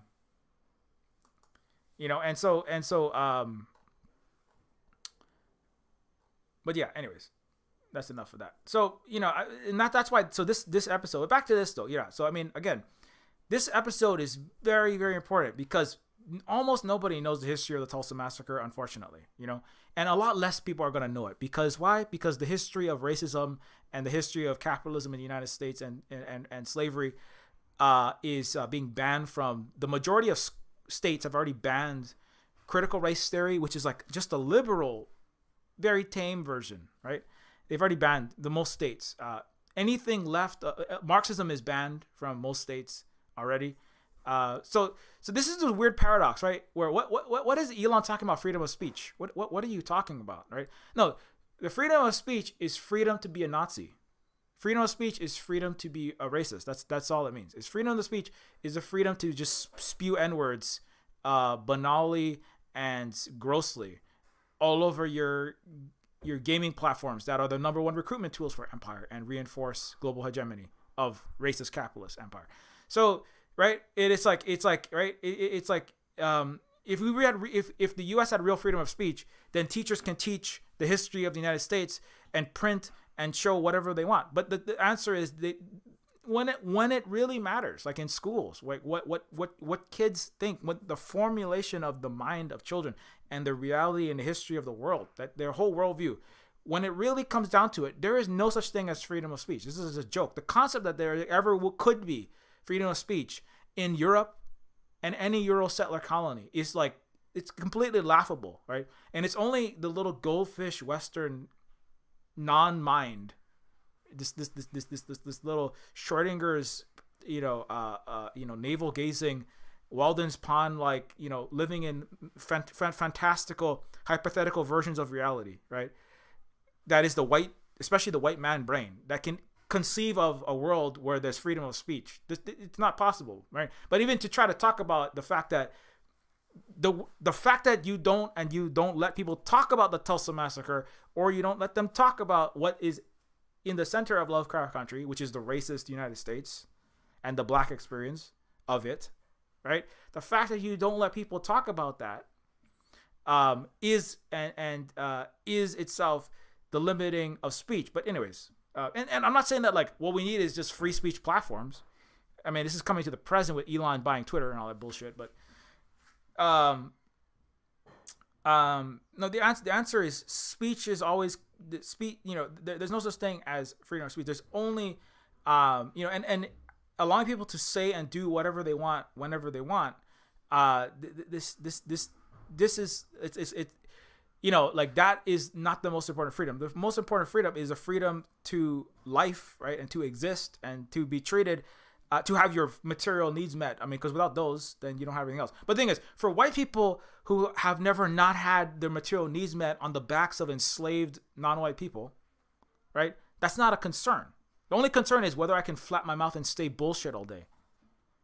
Right? The only is, can I flap my mouth and say bullshit and spread COVID, epsilon, delta, Omicron variant and kill the rest of me and my fellow humanity's brain cells with brain fog and kill all of my biological functions with repeated cell damage and micro vessel destruction, right? That causes collapse of your internal organs, loss of sense, taste, and touch.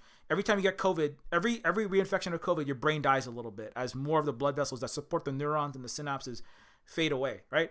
So that's the freedom, right, that we want. But we don't want freedom to actually, right? It's like what people are, what is being said matters. This is weird funhouse mirror version into reality, right? It's like with the most important thing is just I say anything I want whenever I want.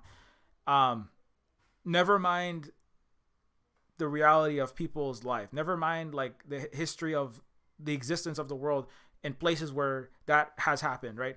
It's anyway. So I'm kind of off of the Lovecraft, but I mean I think that like the fact that this show got made, and it's not a mistake. There was no white executive producer that was leading this show. It had to be Jordan Peele or some people like that. Even Black Panther, which has its problems, but it's a really important show. It wasn't a white production team. Anthony Mackie said, every time I've ever been in any Marvel, Disney, any show I've ever been on in Hollywood, in any Western cinematic production, 98% is white people, white dudes specifically, at the parties and on the set. The people calling the shots. The only time was in Black Panther. And that's what Anthony Mackie said. We just watched Coming to America last night. Holly had not seen it. And that one is almost all, it's Eddie Murphy and it's Arsenio Hall, James Earl Jones, and it's actually, it's very Black Panther-esque. Black royalty from Africa show up in the U.S. And see what it's not as serious. Let's say it's more comedy, but it's definitely not a show from a white perspective, right? Well, the important thing is it shows there's like now you might be like, well, I don't know about this feudalism thing, and I mean it is interrogated. Like maybe this whole feudalism thing isn't the best thing. Maybe this whole the royalty people having birthrights and having all the money and all the power is like not the best thing. But it's like I feel like Eddie Murphy's movie actually it's 1987. I feel like we get it on the screen for a second. I feel like actually that might interrogate that whole thing more. But I think that the showing that there's in a country where they have, it's not perfect, but it's like showing like African culture. They're doing their dances. They're doing their some of my favorite parts were when they're in Africa, showing the dances and the art and the clothing and the buildings, and there's you have all the African animals, it's very gonna and it's just like they are like this part so there's like authentically African people, right? And I forget the name of the country, Zumumba I think it's a made up country, right? But there's people that are not white, right, that are just like wearing their dress that looks different, right? Now, if you're European, if you're an American, you're looking at that, you're going, oh my God, that's savagery. We have to civilize those people. You have to put on plain black suit and a tie, maybe a red tie or a blue tie. That's all the color you can have. You can have black and white and a thin blue line, and you can have red, white, and blue, and that's all you can have. Put some stars on that shit. Otherwise, you're uncivilized, right?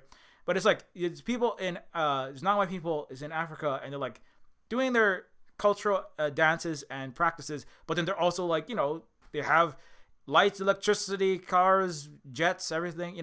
They're not uncivilized just because they have different, and it's like very colorful. It's like all different colors. And so anyways, so that was something I liked about Coming to America. And so why did I jump off into that? Anyways, but my point is that like that had to be produced, right? Coming to America had to be produced by it's Arsenio Hall, who later on, actually I know one of the Hawaiians who actually was in LA and produced for Arsenio Hall and Snoop Dogg, one of my professors in college, and he actually got kicked out of Hollywood basically. There was a big mass eviction of, it wasn't like the Tulsa, I'm not gonna say it's a Tulsa massacre, but there was a big mass crackdown on black production, non-white production, direction, and there was a real changing of the guard where they basically said, we're only going to make Avengers and white supremacist, white-centered, America-centered, rah-rah, white dude-centered, and black people like Eddie Murphy, you can play talking cartoon animals now. Okay, Chris Rock, you're only going to do cartoon talking animals now. That's all we're doing now. No more of this Coming to America, no more Blade, no more of this. You got like Tank Girl with Ice-T, and there's like women, there's like anti-patriarchy, girl power and black power together. There's like, there's no more of this there's no more of this Tank Girl, no more of this James Cameron, what was that one?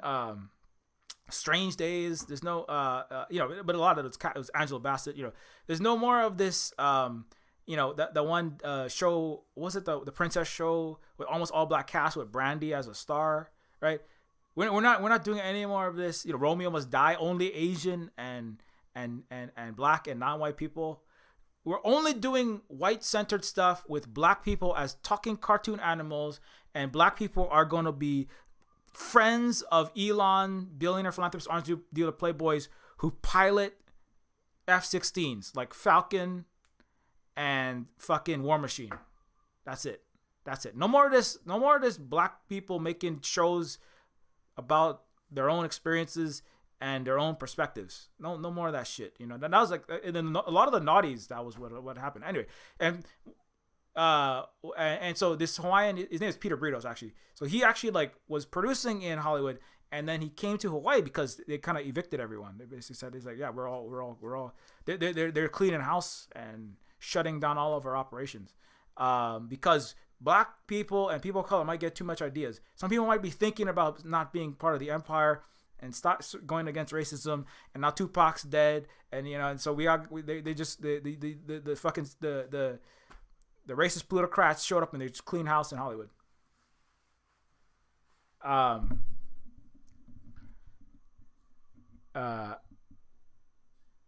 Yeah, sorry, I don't always look at my chat, but I'm just looking at the chat right now. Yeah, that's a good point about the shift in narratives. Yeah, it was a major, like Holly and I were talking about this, but there's something happened there because it was getting dangerous. It was threatening. It's actually a little bit like the Tulsa massacre, not in obviously the direct killing and violence, but you know, it's like there was dangerous storytelling, right? Cinematic power, you know. Blade, I'm actually going to dress up as Blade for you know, you had Wesley Snipes, right? You had Blade was the most successful. It actually launched the Marvel comic universe, right? It was actually a black man in the 90s, right? The main character of the show, you know, you had Blade, you had, you know, again, you had Coming to America, all black produced. There was one token white character. It was like Louis, what's his name? Not Louis Armstrong, was Louis something. And everyone else in this show was all black. You had Coming to America. You had Vampire in Brooklyn. I mean, these are all ideas for things you can watch for Halloween. Vampire in Brooklyn is Eddie Murphy is the black vampire with Angela Bassett again, right? You know, in Brooklyn, it has like vampires. Some of them went to Europe, but some of them went to Haiti, and some of them went to the Bermuda Triangle. So, you know, like there was this whole string. There's a Brandy movie. There's this whole like string of movies and narrative and art and storytelling that was happening in the 90s. And again, it was threatening to white capitalist power in the United States. And I don't have all the receipts on that, but there was a clampdown to stop that. And then we were in seven countries, 7 years, forever wars in Iraq, Afghanistan, et cetera, et cetera. I don't know if anybody's old enough to remember that stuff, but I remember it. It was not to say that it was not because it was Republicans. It was because the U.S. was reasserting its white supremacist, capitalist, imperialist nature, and then Obama continued that. You know, it didn't really get better with Obama. You know. It's and that's why it's kind of a miracle that Lovecraft Country even exists. You know, really, the fact that Jordan Peele has gotten to make those 3 really great movies is like, it's you know, that, and they're not just a black person making a movie that's like Anthony Mackie says, Anthony Mackie himself, right? The literal freaking Captain America, right? At least he was going to be Captain. I don't know if he's still Captain America. He was Falcon, right? He said like, literally, I'm just a black person, like, you know, Get Out. Right, where white people go into black bodies and use them to because blackness is in now. Right? It's kind of like the opposite of in the 50s, where, you know, a black woman goes into white skin because that helps. It's like in certain contexts, like using a black face can help. You know, it can be beneficial. And so so Jordan Peele is not just doing that, right? So the fact that he's able to do these things, but again, he's not like the majority of what's going on in Hollywood, but. The fact that he's able to do any of those things is, I mean, it's very great. I mean, I hope it doesn't. They don't do that again and go, okay, Jordan Peele, Taika Waititi, all you people, get the fuck out of here. You're out of Hollywood. Just like in the 90s. I mean, I don't know if they're gonna have the. I mean, I don't know all the inside of what happens when it comes to, you know, movie making and the storytelling, but you know, I have been adjacent to a lot of it. You know, being somebody who does make games and tell stories for a living. But anyways, that's just inside baseball out of that.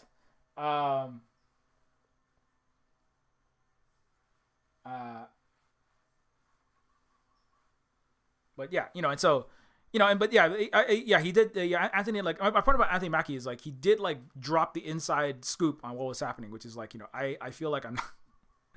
I was making that point a lot last year where it's like, Kim's Convenience is a show written by white people with Asians performing all the lead roles, right? And Anthony Mackie is like, I'm performing roles of black people written by mostly all white people. And that's the majority of what happens at the highest levels of Hollywood, right? And so then when you have like with Get Out, you have what's that the character what's it what the hell is his name? Can't remember his first name. Daniel Kaluuya, right, is performing a story produced and written from a black perspective, right? So that's the difference, right? In Get Out or in Nope, he's also in Nope, right? And you have Keke Palmer's or another one that also has a similar vibe is Harder They Fall. Like in Harder They Fall, you have it's a black all black main character cast cowboy show. I don't know if I did I do a thing about this? I don't think I did a video with this as a cover. But anyway, so in Harder They Fall, it's it's got like all the main characters are black and it's cowboys, so it's like recasting the whole narrative about cowboys and history. I was talking to Lua and Jupiter when we had a Nope discussion. I think Big T, I think you might have been in there for that one. And it's like recasting the cowboy show, which was is one of the has been historically one of the mainstays of Hollywood, right? Certainly in the mid 20th century, the Western, right?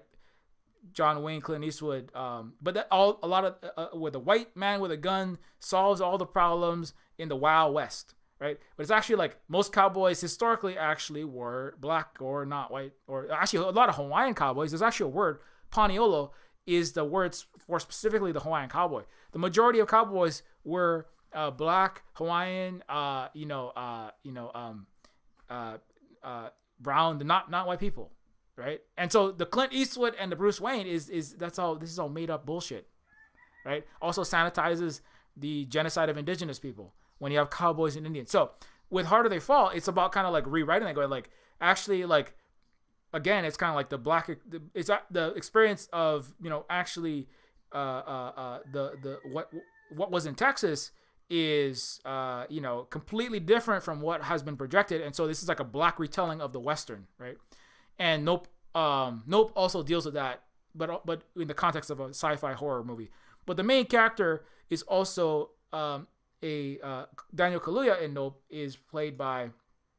Sorry, Daniel Kaluuya in. Oh god damn it! I got Silver Spook Max in his tabs out. So, the character that Daniel Kaluuya plays is a horse trainer at a ranch that has historically been also the people that are training the horses, right, and riding the horses for Hollywood's, horse riding cowboy shows, right, are also mostly black.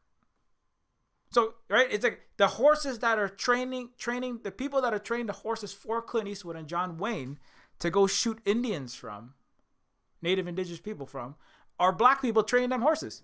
Right, the first ever Hollywood footage was of a black man riding a horse. So the first Hollywood star is actually a black guy riding a horse. Have you ever seen that? Right? No. Another fun fact: most of the riders of Rohan in Lord of the Rings, right? Most of the women riding those horses valiantly into battle in Middle Earth, right?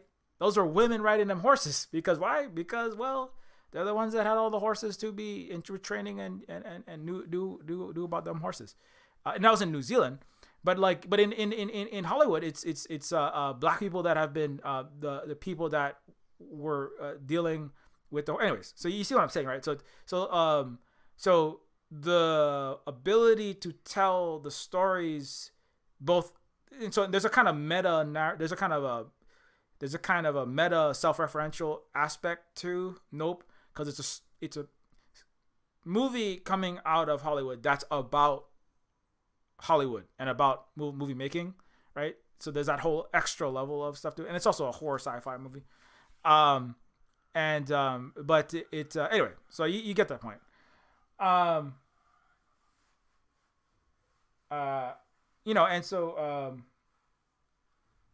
yeah. So back to Lovecraft Country. I've been off on that for a while. So anyway, that's kind of a side about why shows like this are good. I'm glad they exist. I hope they keep existing.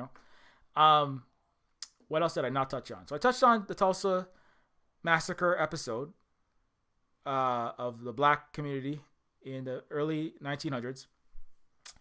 The body switching of the black singer who takes on whiteness to gain power, that deals with literally your appearance, just your outward appearance, with your blonde hair, blue eyes versus your textured hair and your black skin and your wide black nose and your black lips, etc., is mountains of power and wealth. I would actually it's apparent that like far more than your talent and your skill at anything in racist places like the US, Europe, Canada, etc., far more than any of that, what matters is literally your appearance. Right? It's all Hollywood. It's all makeup and hair and costuming, right? And specifically, it's eugenics, white supremacist.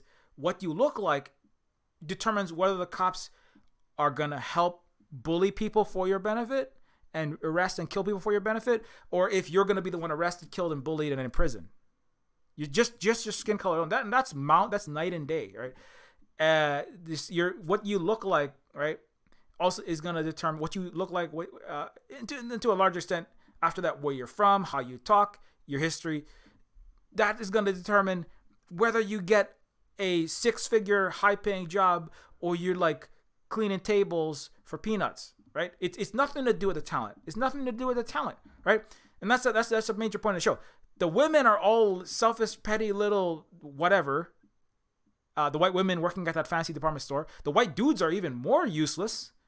All they do is like sexually harass, schmooze, talk about the football game, and dick off and drink, right? After coming back from the war, with unaddressed PTSD, trying to actually the U.S. backing the fascists most of that time. Anyways, so but all that stuff aside, it's kind of like the the benefits of whiteness and white supremacy, the benefits to people who can pass as white, have more proximity to whiteness in a white supremacist place, is far more valuable than any amount of skill, talent, engineering, STEM, your CV, whether you did robotics in junior high, any amount of, how much you can bench press, how fast you can run.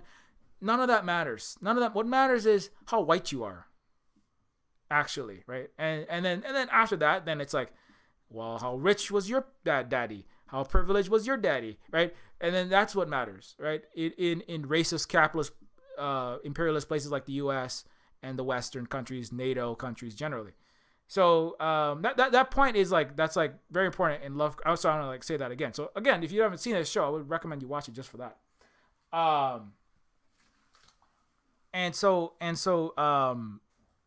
Anyways, so Lovecraft Country, the True Cosmic Horror. So I talked a little about the Korean War.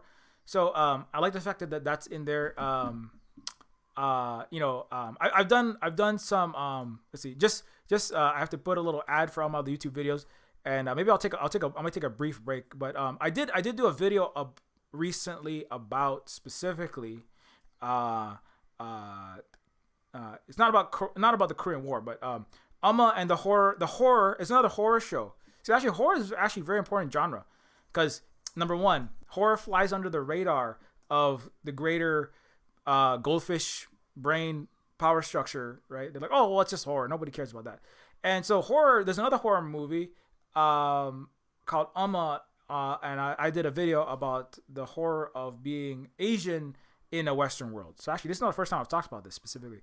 And it deals with like just being Korean in 2020s, but also deals with the process of leaving, being forced out of your country, diaspora communities, but those are the reason why people are leaving Korea at all. Actually, a lot of it is because a lot of people are leaving it because of the Korean War, right? Which is also a part of Lovecraft Country, right? That episode that I was just talking about earlier. So I like how they kind of tie that in. And as Martin Luther King said, right? The three evils of racism. I think, sometimes he would just come out and say it, but, then he got shot in the head when he said it too loud.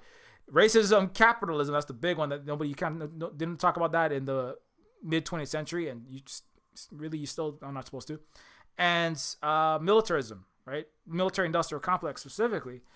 And so, and that, like, there are James Baldwin quotes, like, echoing really geniusly in the back of horror segments. I mean, there's a lot going on. There's many layers. Like, there's more, like I know ogres are like onions and they have layers, but I mean, this show is like, 25 times more layers than any onion. This is like it's got many layers to it. There's some of the best parts of the show when there's like, there are like giant Cthulhu monsters that have like 3 layers of great white shark's teeth and like claws that are like swords eating people. And then there's like quotes about, in America, the black, the black, it's a Baldwin quote going off about like, the black, to be black is to survive horror, to survive the most, the greatest terrorist, the sundown, and the there's this whole layer of metaphor where in the sundown town episodes where the sun is going down and they're literally racing against the sun, right? So they're like looking out the back of their car, right? The black family, they're looking out the back of their car as the white cops are like, cocking their guns and going, you have 6 minutes to leave this town. When that sun hits that horizon, you are dead. You better be out of this. You better be past the county line by the time that sun hits that horizon. So they're literally racing against the sun, driving as fast as they can. But then the cop is like, and you better watch out. If you go over the speed limit, I might have to also pull you over. So I was like, that scene is amazing because like, so they're trying to go as fast as they can. The white cop is behind them, like rear end, like driving up and like rear ending them, right? If they go over like 35, the cop will pull them over, hold them for 3 minutes, and then kill them. If they don't make it out of the town in 5 minutes, right? Then the cop is just gonna kill them for being in the town, right? So they're like trying to drive as fast as they can without going over the speed limit. And they're all like screaming like, oh my God, we got to get out of this motherfucker. And the sun is going down and down and down. Like, where's that sun? Where's that sun? Oh my God. It's like, it's terrifying, right?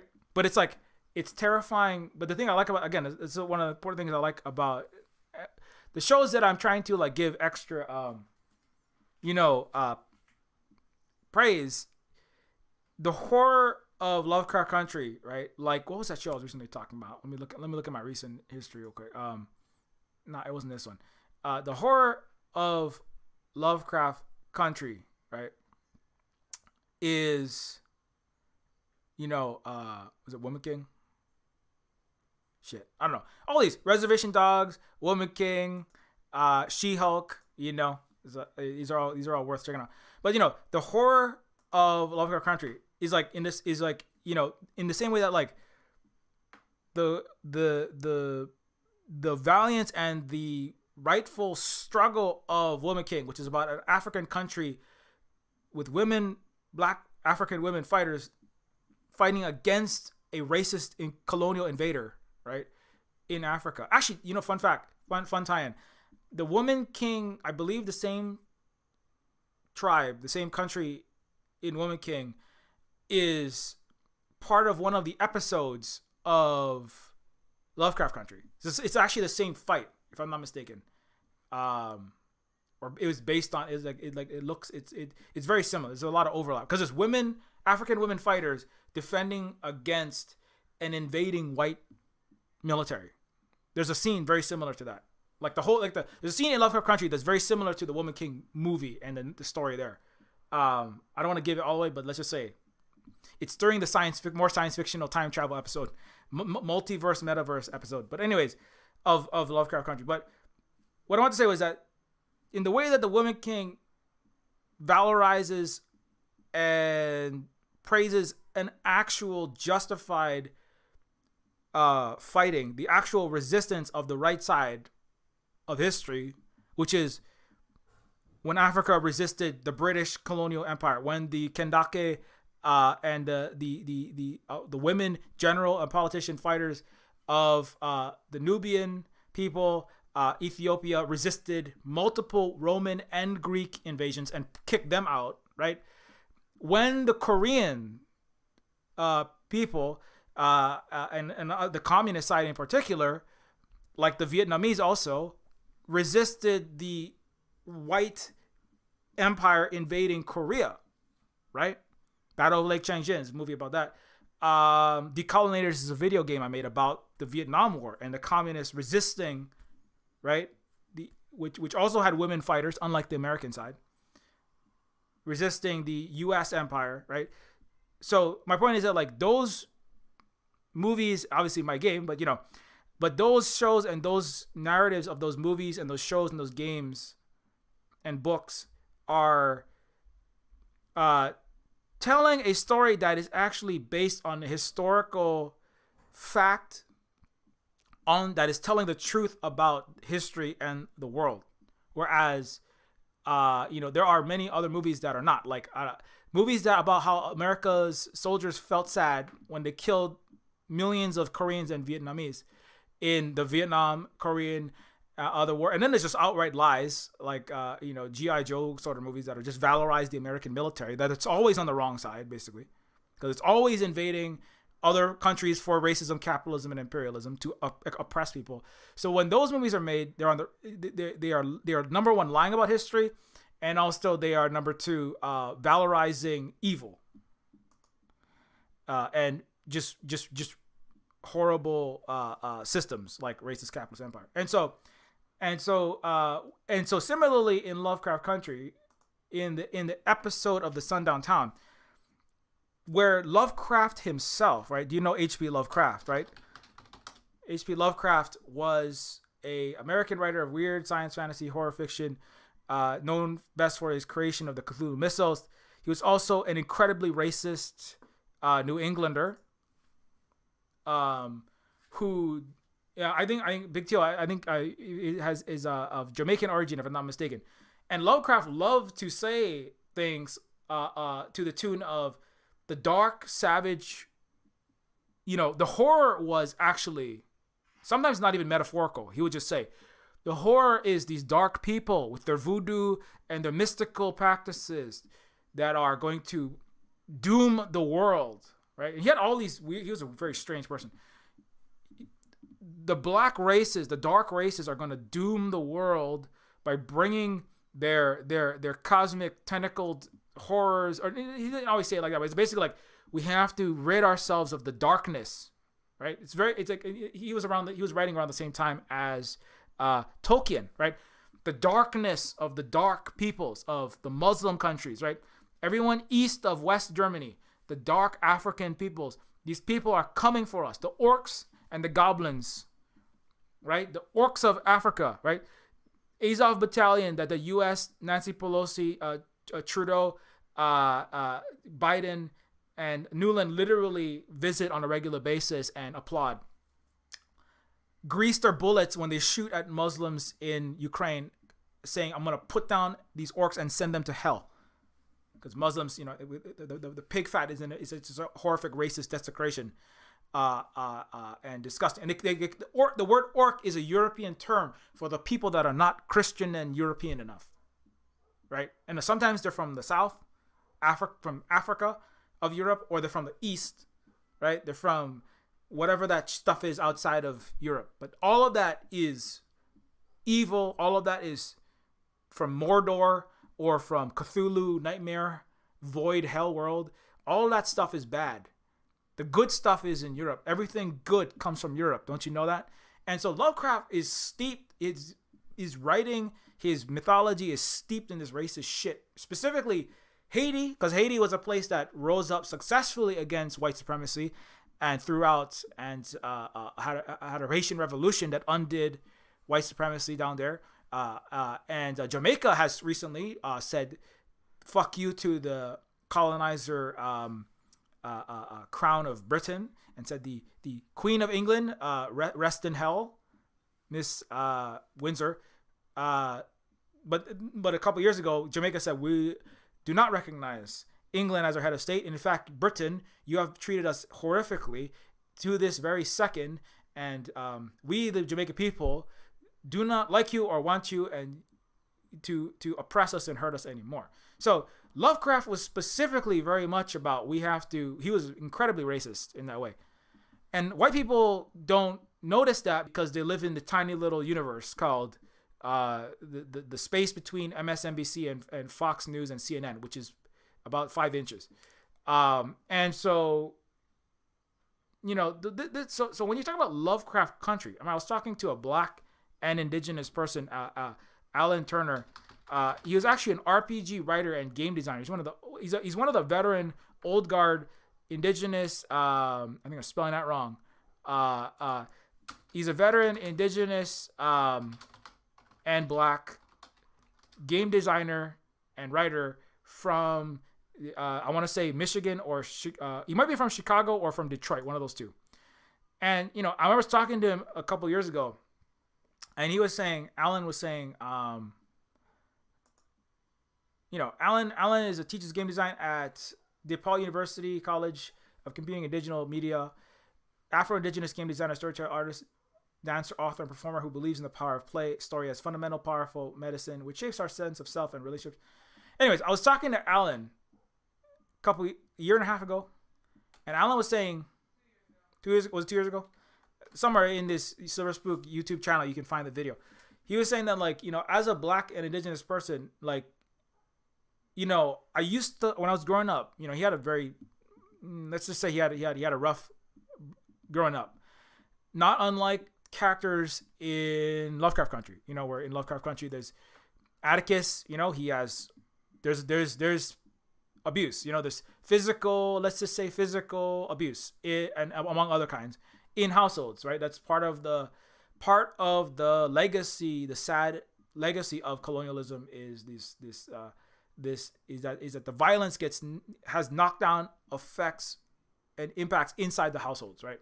But anyways, and so Alan was like, I got into when I was in, I think it was Chicago or Detroit, when I was growing up, I had a very difficult upbringing, and there's a lot of nasty things happening in my household, and I would escape into the Cthulhu mythos. I would read and play things in the H.P. Lovecraft horror universe. But then later, as I grew up, and I realized, so at some point I realized, wait, why do I have to envision eldritch horrors and terrors coming from outer space, or the perverse, or what these invading things coming in to cause pain and suffering and nightmarish existences in my world? Why do I need the Cthulhu mythos, right? Right. And then I later realized who H.P. Lovecraft was, and I was horrified by that. Also, that was its own horror, right? But when you're a kid, you're just consuming, you're just reading your Dungeons and Dragons. You're just going through your rule book, right? In your Hellfire Club or whatever, you're just slaying goblins and orcs and trying to stop some robot killer machine from beating you up in your games, right? Or your stories, right? But then Alan was like, and then I realized I felt like I had to get out and kind of process the horror and the suffering through Cthulhu games, but then the Cthulhu world, right? But then I realized actually, and he was actually a DM, I think, GM, and he's like, but then I realized the horror is being a black indigenous person in the U.S.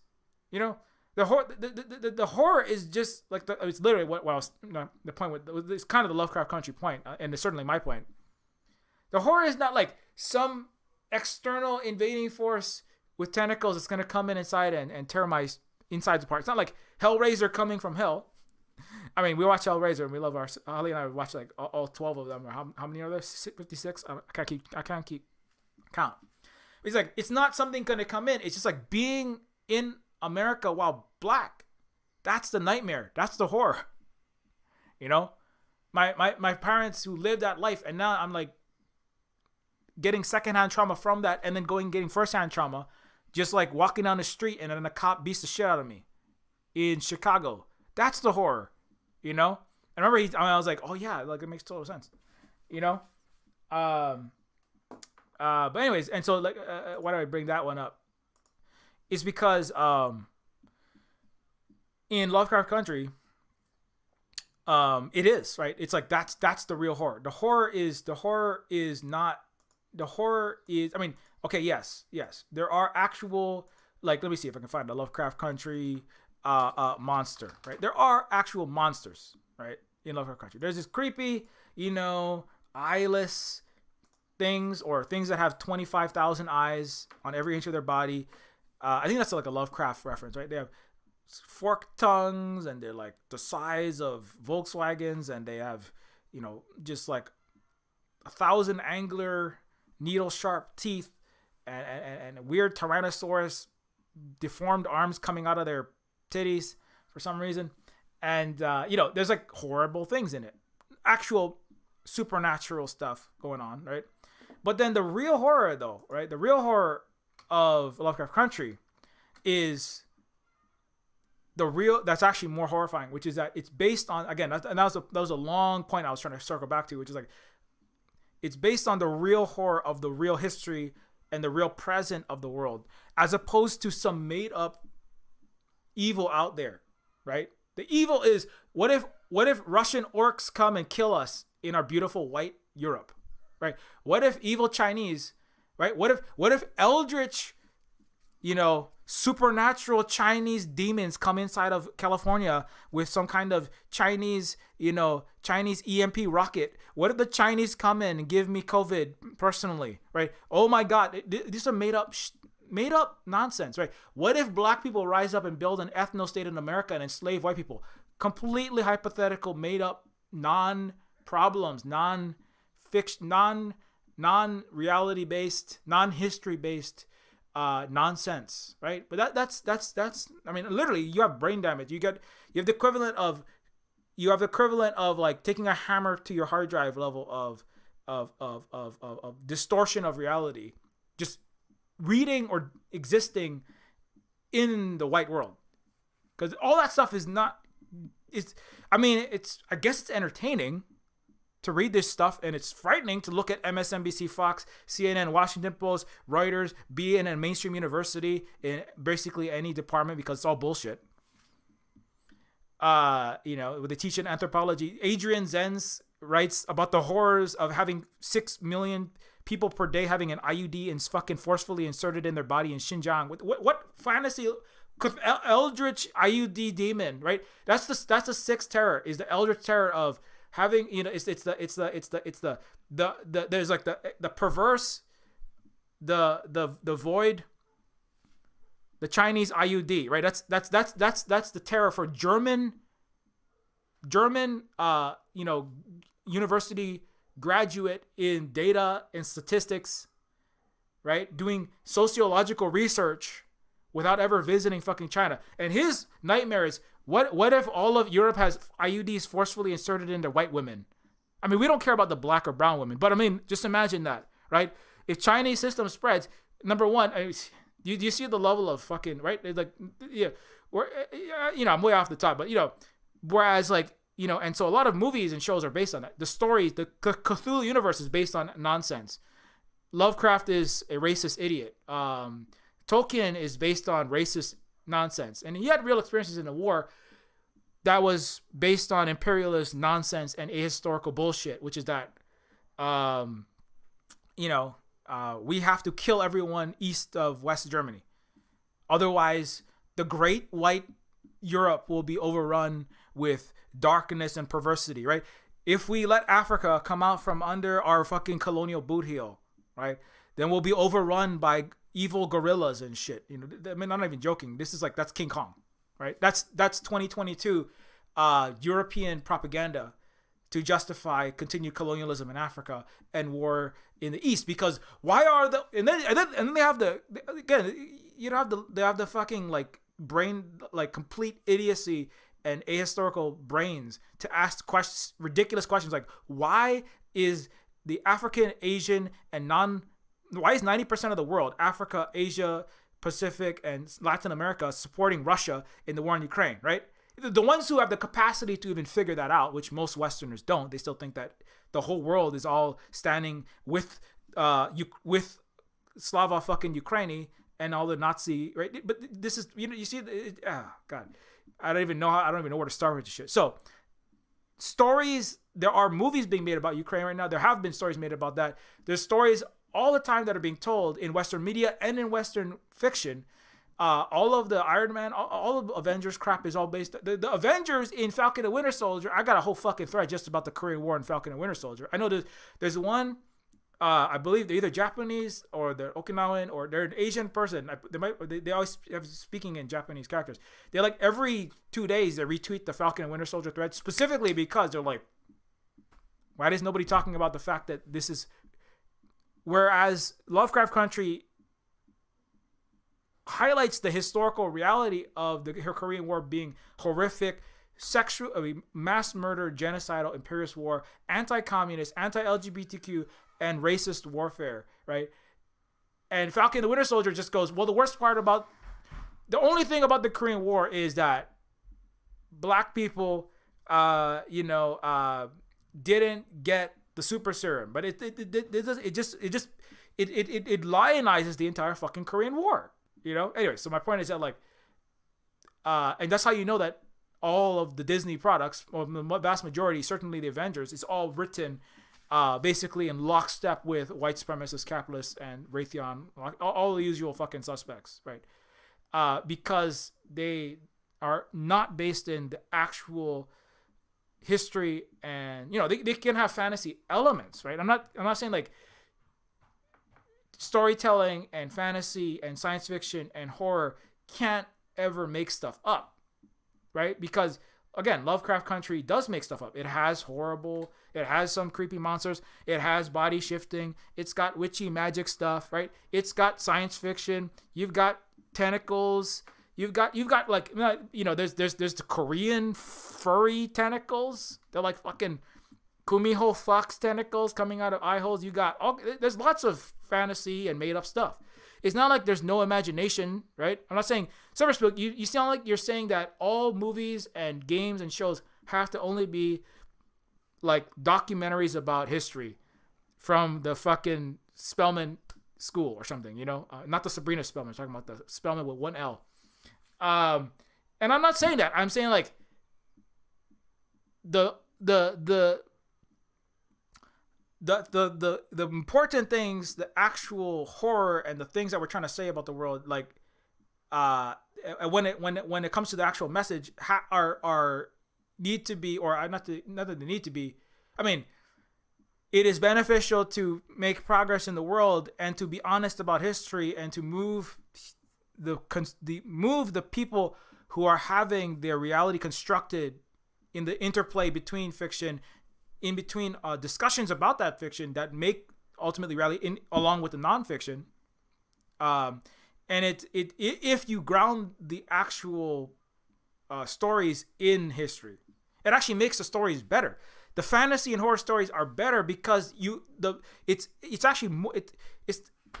put as many teeth as you want on your computer graphical effects demon or vampire.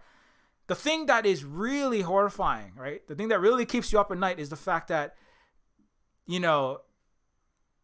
live in a world where if you walking around outside and you're black, you can be shot at any second.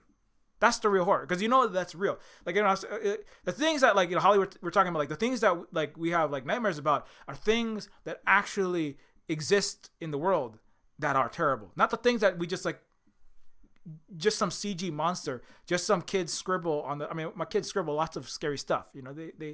My son, he really loves xenomorphs. But we're not gonna let him watch aliens yet. But he likes the look of them. He has he has like all the figures. He has a predator, Yalta warrior, and he's got the xenomorph hunter and the warrior and the queen.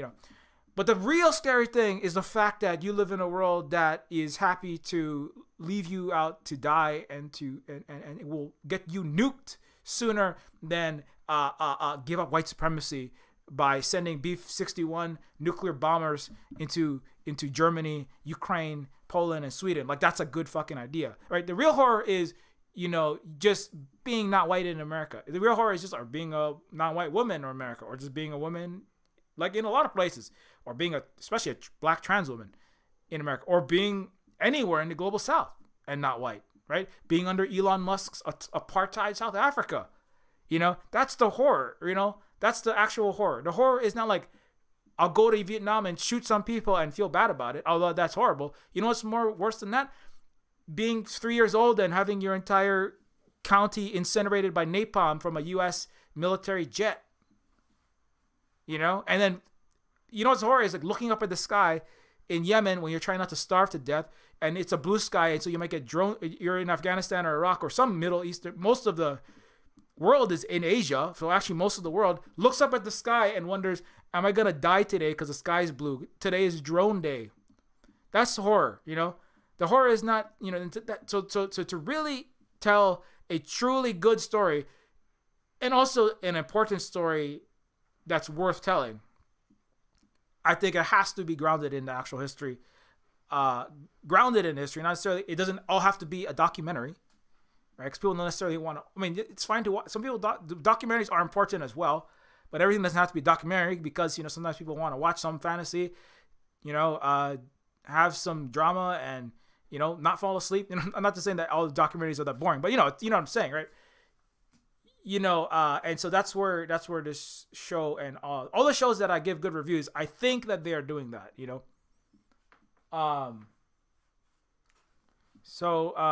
and so that's the difference, because coming back to the sundown town though, but yeah, so that's the real scary part, because this part is terrifying, because that is an experience that happened in the 1950s. That's an experience that still happens today, because sundown towns are not gone, right?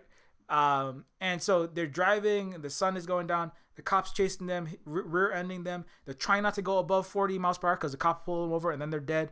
But if they go too slow and they don't get out of the county in the next 2 minutes, they're also dead. And then the other thing that makes this even better, right, is that and then after the sun goes down, they do get the white cops in the town do get the black family, and they're basically toying with them. They're like, yeah, maybe we'll just toy with you before we kill you. And they're like kind of horrified. They're like, oh my God, what's gonna happen? And then the creatures of the dark, which is it's part of the horror mythos, like the vampires, the orcs in Lord of the Rings, and then the Cthulhu monsters. When the sun is down, then the supernatural creatures come out. So it's kind of like, and the supernatural creatures, they bite one of the white cops, and then he starts mutating into one of them. So there's this whole there's a whole literal, like, metaphorical overlay of the nightmarish, thousand-eyed, razor sharp toothed monstrous beast is white supremacy, right? It comes out at night and it kills you. It's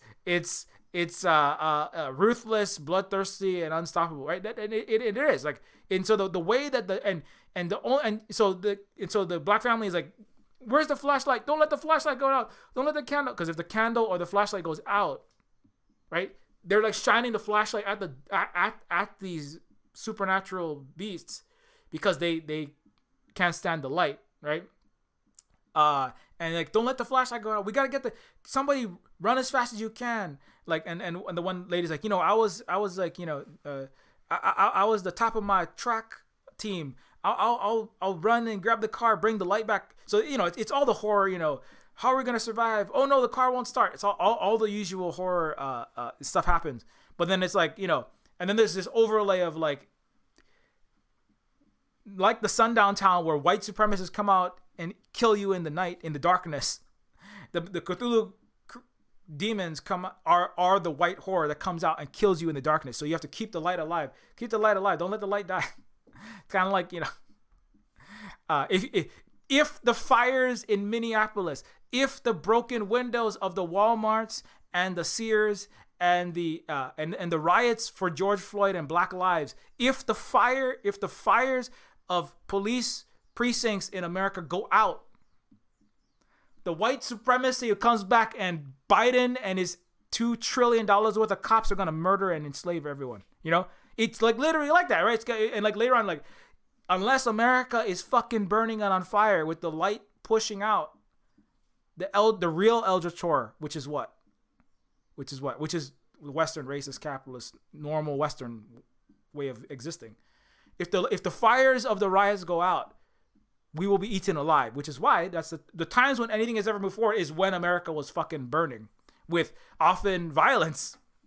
You know, if the decolonizers of Vietnam stop firing their AK-47s, you know, I mean, I'm going to do a quick little ad. If the Asian, ever let the fire of their, AK-47s go out, if the PT-76 Russian tanks ever stop firing at the Americans, those motherfucking American, the darkness of the white imperialist races will show up in Vietnam and they will eat Vietnam again. That's why they're ever vigilant. Now, if the fire goes out, the cosmic eldritch terror of white empire will come back and bite your fucking head off.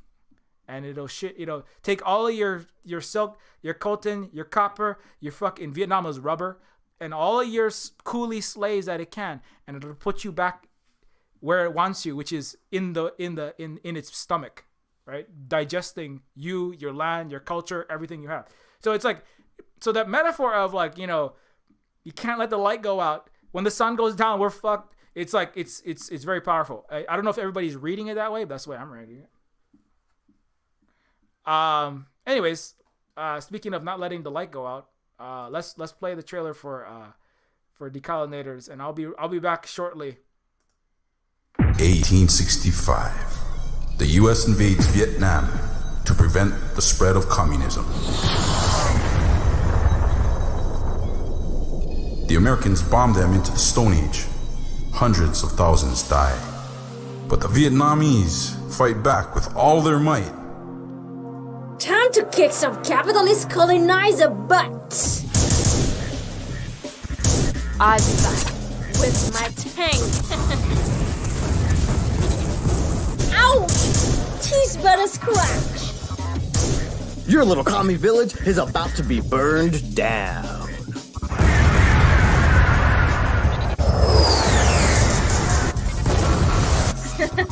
You Western clowns are being. There is no alternative to capitalism. Resistance is futile. I've got your alternative right here, Your Majesty. We kick your money-grubbing colonizer butts out and build socialism. 2 men enter. No one leaves capitalism. You made a big mistake coming to Vietnam, you spoil rich royal.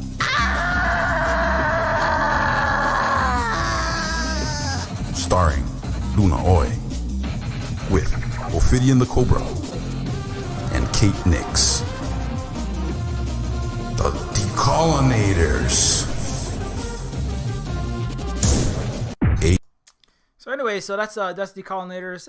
Again, if you appreciate what we do here at the Silver Spook Streams, you can get that game. It is on itch.io along with several others. Oops, thank you very much. Neofeud Indigestar is another game that's about similar topics from a Hawaiian's perspective. That's a science fiction game that is based on our actual lived history as Native Hawaiians under U.S. colonial occupation.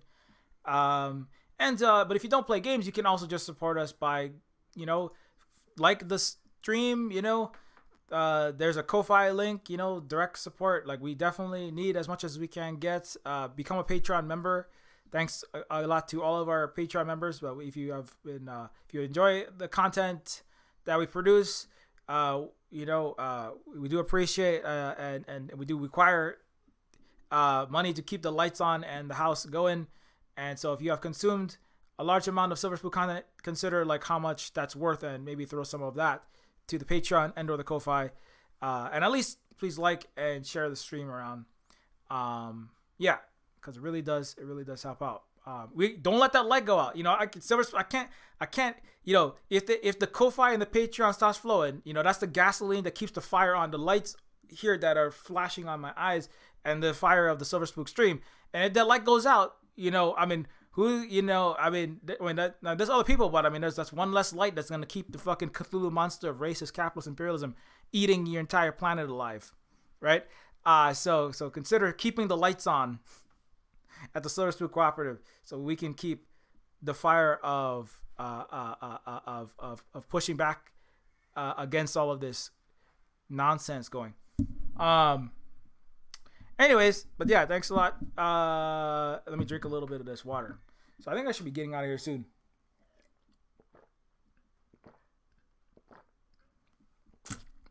Was there? There's a lot going on. I haven't touched on at least half the episodes of this show.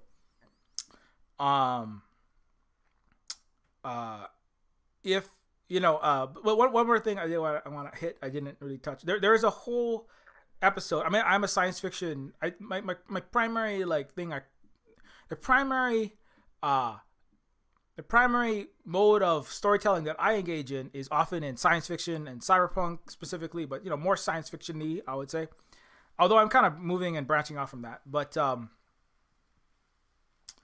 there is an entire episode, right, that's centers around one of the characters is a very nerdy character. She's a nerdy black character who is, her husband is the guy he's in the next to the main character, right next to the main character. He is making the green book, right? He's making the book by traveling around the United States, right? What is his name? The uncle of the main character. Uncle George. Yeah. So Uncle George, right, George Freeman is one of the main characters. He is out there making the green book, which requires he has to travel around the United States, right? And he has to note, and he said it's very dangerous, right? So there's a lot. The word love, the title of the show, Lovecraft Country, right? It has its own kind of double meanings because it's like all of the United States. It's not like, oh, Lovecraft Country. That's when you go to like the East Coast where, Salem and that whole, 13th colony area of New England where Lovecraft's from, right? No. The entire United States is full of dangerous, horrific, murderous white people and culture and systems, right? All of America is cosmic horror country, so that I really like the way they titled it, and the show starts with Uncle, right? Uncle George. He is like a father. He's warm and funny. He is the editor of the safe travel guide for non-white people. He travels across the country marking locations that are safe for black people to visit, right?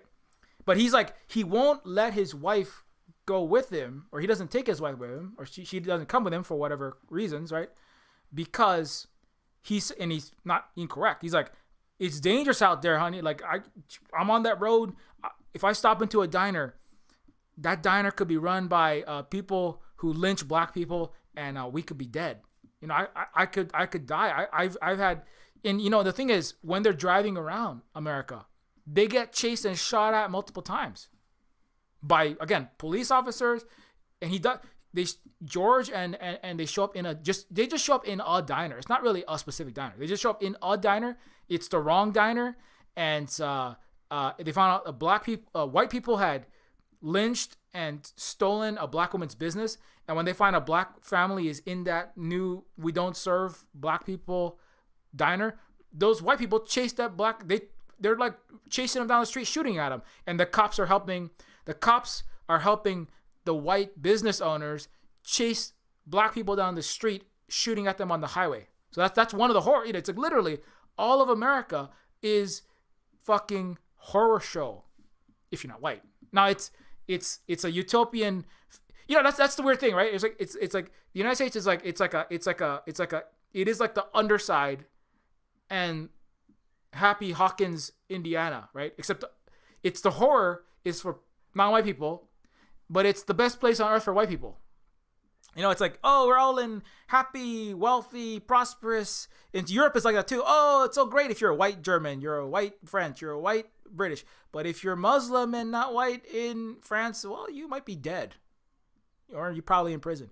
If you speak a Muslim language, if you're Turkish or Nigerian in Germany, you get punished for speaking German. There's a little article I was talking about earlier, and then a bunch of Germans jumped in that said, but Muslim languages shouldn't be spoken in Germany. So, you know, again, so Lovecraft Country also doesn't end at, you know, Martha's Vineyard and the Vandenberg Air Force Base. Lovecraft Country really goes out of America into its Cthulhu-like dark mother Europe, where it's fucking nightmarishly. There's like straight up Nazis marching all over Europe, right?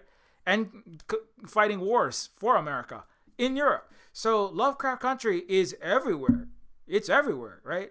Lovecraft. Africa is Lovecraft Country when you got fucking billionaire philanthropist, arms dealer, playboy, you know, sitting on piles of mountains of money with all of his racist cops murdering you, and you got AFRICOM blowing up innocent people all over Africa.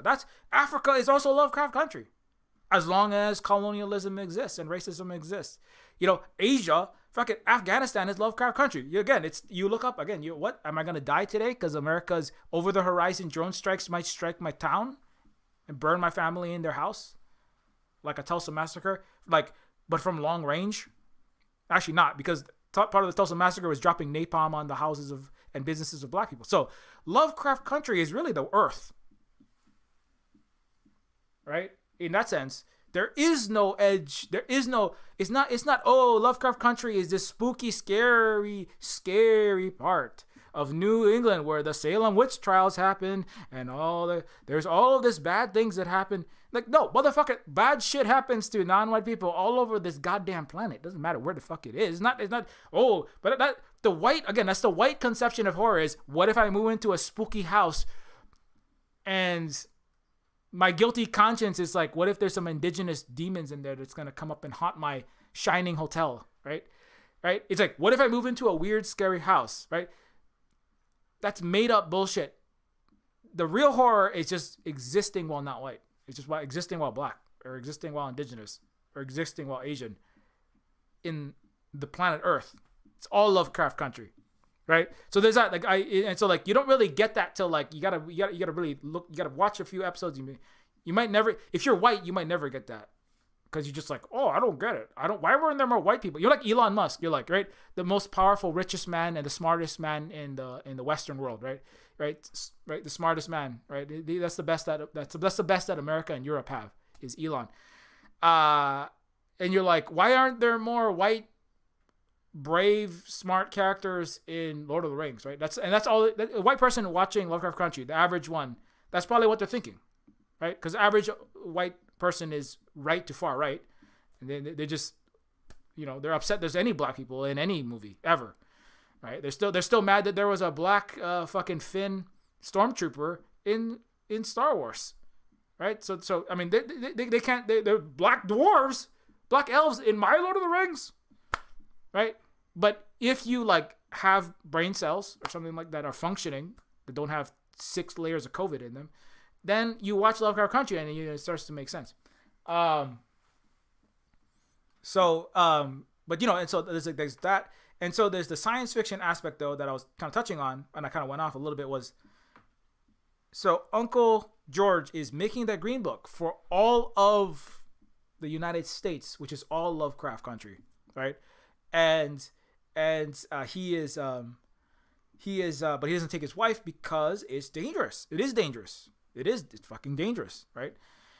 But his wife is like, but you can't just like keep me caged here like a bird. And you know, she's like, I feel like you've been smothering me, and you know, and you've been stunting me and stifling me from being all that I could be. Because she's very smart. She's a mathematician. She's like, you know, she can do like, you know, a half-page long calculus in her head. You know, she's very like Hidden Figures, right? Sort of. She's a Hidden Figures sort of figure, right? Which is about Katherine Johnson, right? And Mary Jackson and the black women who did the hardest, most central and important mathematics, the post-Newtonian calculus that put the white man on the moon. They did the advanced engineering for the rocket engines, and then white guys like that look like Kevin Costner took all the credit, as they always do, right? And so the hidden figure, and so George's wife, right? Let me see if her name is here. Hippolyta, that's her name. Hippolyta is George's wife, and she's like, why am I never able to leave the house? I have to stay here in Chicago, and you get to do all the fun things, and I don't get to go out, and that's a big part of that. And she's been a housewife most of her life, and her dreams are getting into some adventures of her own. Despite her husband's misgivings, her itch for adventure will eventually, literally and figuratively, take her to the stars and beyond. And so, anyways, there's this whole sequence. It's a pretty, every episode is like an amazing episode. So, and her episode, she let's see if I can get that one. Hippolyta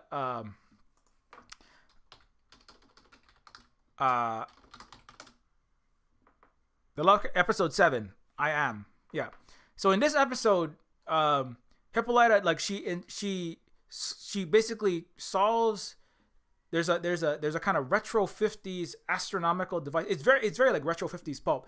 There's like Afrofuturism or African futurism, like this character with the afro and on the right, the woman, like she's like the 2001 A Space Odyssey super advanced alien race, but like the Afrofuturism version on the right there. And so so you have like this, so Hippolyta is like trying to crack the code. It's almost like Katherine Johnson crossed with Katherine Johnson from the great black woman mathematician at NASA, crossed with Jodie Foster's character from Contact, right? Which is, she's trying to crack the code of extraterrestrial intelligent life. And so Hippolyta's character is also like trying to solve the mathematical puzzles, fix this machine that is actually it looks like it's a solar system modeling device, but it's actually a time machine. So she solves and fixes the time machine puzzle with her amazing mathematics abilities, and opens up a portal that she goes through into basically into a place out that's like unstuck in time. It's very like 1950s, 1960s sci-fi. It reminds me a little bit of like Slaughterhouse-Five. The guy who gets the Kurt Vonnegut, the guy who gets unstuck in time. It's very like science fiction of the time. So you have like many worlds theorem, where all universes and all parallel universes and all versions of reality exist at once in the multiverse. It's very like retro multiverse sort of story. So she goes through this portal, arrives in this place, and she goes on basically like the ultimate science fictional adventure, and gets to and then she gets to like basically she's in a place outside of time and space where she can basically and she has like nano machines embedded in her body that allow her to interface and allow her to basically make this alien race, like basically allows her to be anyone she wants, right? So there's kind of like there's the freedom of the woman on the left, right, who gets to have the freedom to be a white woman for a day, as many days as she wants, using this magic. But the Hippolyta she's like literally in like the Star Child from 2001 A Space Odyssey machine, right, with some super advanced extraterrestrial race that can literally insert her into any place, anywhere, anyone. She can be anyone in the multiverse at any time. So she chooses to be I think her first one is like a famous black entertainer. I can't remember what her name is. In that episode, she gets to be this entertainer. Who is she? Which one? Josephine Baker. Yeah, Josephine Baker. So she goes, I want to be tap dancing on stage with Josephine Baker, the black non-white French dancer, and she was famous around in that time, and so she actually, so then Aunt Hippolyta teleports into a stage in an alternate universe with Josephine Baker and is tap dancing around, and she gets to live that life. But then she's like, well, and then Josephine Baker's like, well, this is great, but I'm just an entertainer in the white world, so Aunt Hippolyta is talking to Josephine Baker, and it's like, yeah, you're right. Some days, I don't just want to be famous and I don't want to just be famous and successful in a career. Some days, I just want to fight freaking racist white people. I just fuck those people. And then she declares herself like, I am Hippolyta, and then she becomes, basically she becomes like the woman king. Like she becomes like, I think it's supposed to be Hippolyta. I'm slightly a little bit off on exactly who she becomes, but she becomes like, basically she becomes a black woman. Let me see if I can have a picture of that.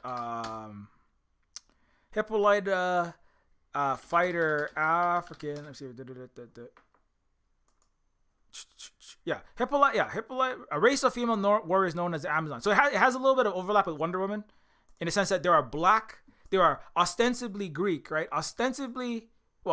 They're Greek historical figures, right? But usually the Greek figures are all hyper Euroized, right? Like they're all fucking Gerard Butler, right? 300, or Gerard Butler and the Leonidas and his great white Greek, all white fighters of evil, queer, dark people like Xerxes, the 7 foot tall, heavily body modified black man.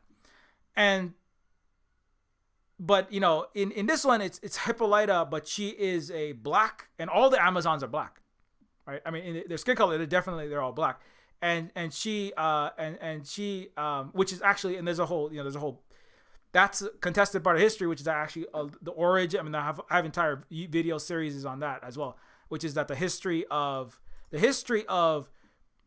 Europe and its forefathers of Greece and Rome, owe much of what they owe their civilizations to Africa and to Asia, right? And there's a book, Black Athena, the African and Asian, Afro-Asiatic origins of classical Greek and Roman civilization that later, were the again, the proto civilizations that are looked to as the great white races, right? Never mind, you broke all the noses off a bunch of statues, and the statues they weren't all marble pale white originally. That's some racist bullshit.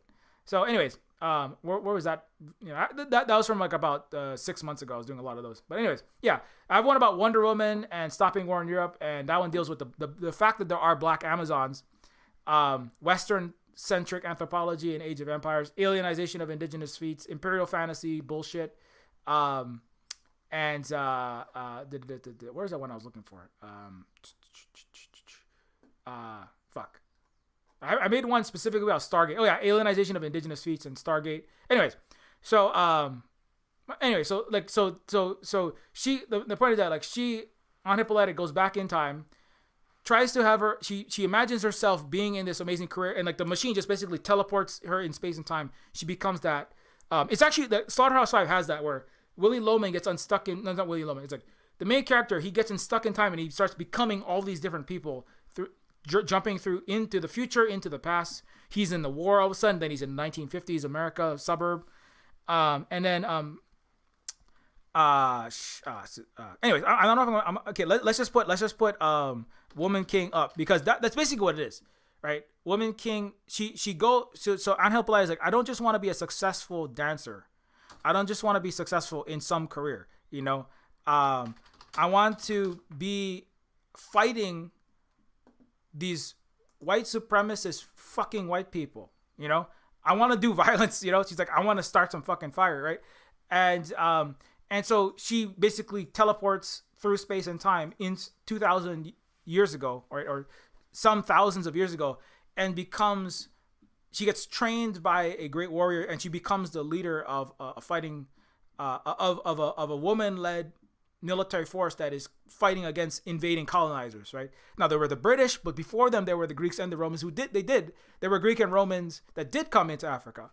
And then they got their asses kicked out by the Kendake and other resistors, including the one that's shown in Woman King.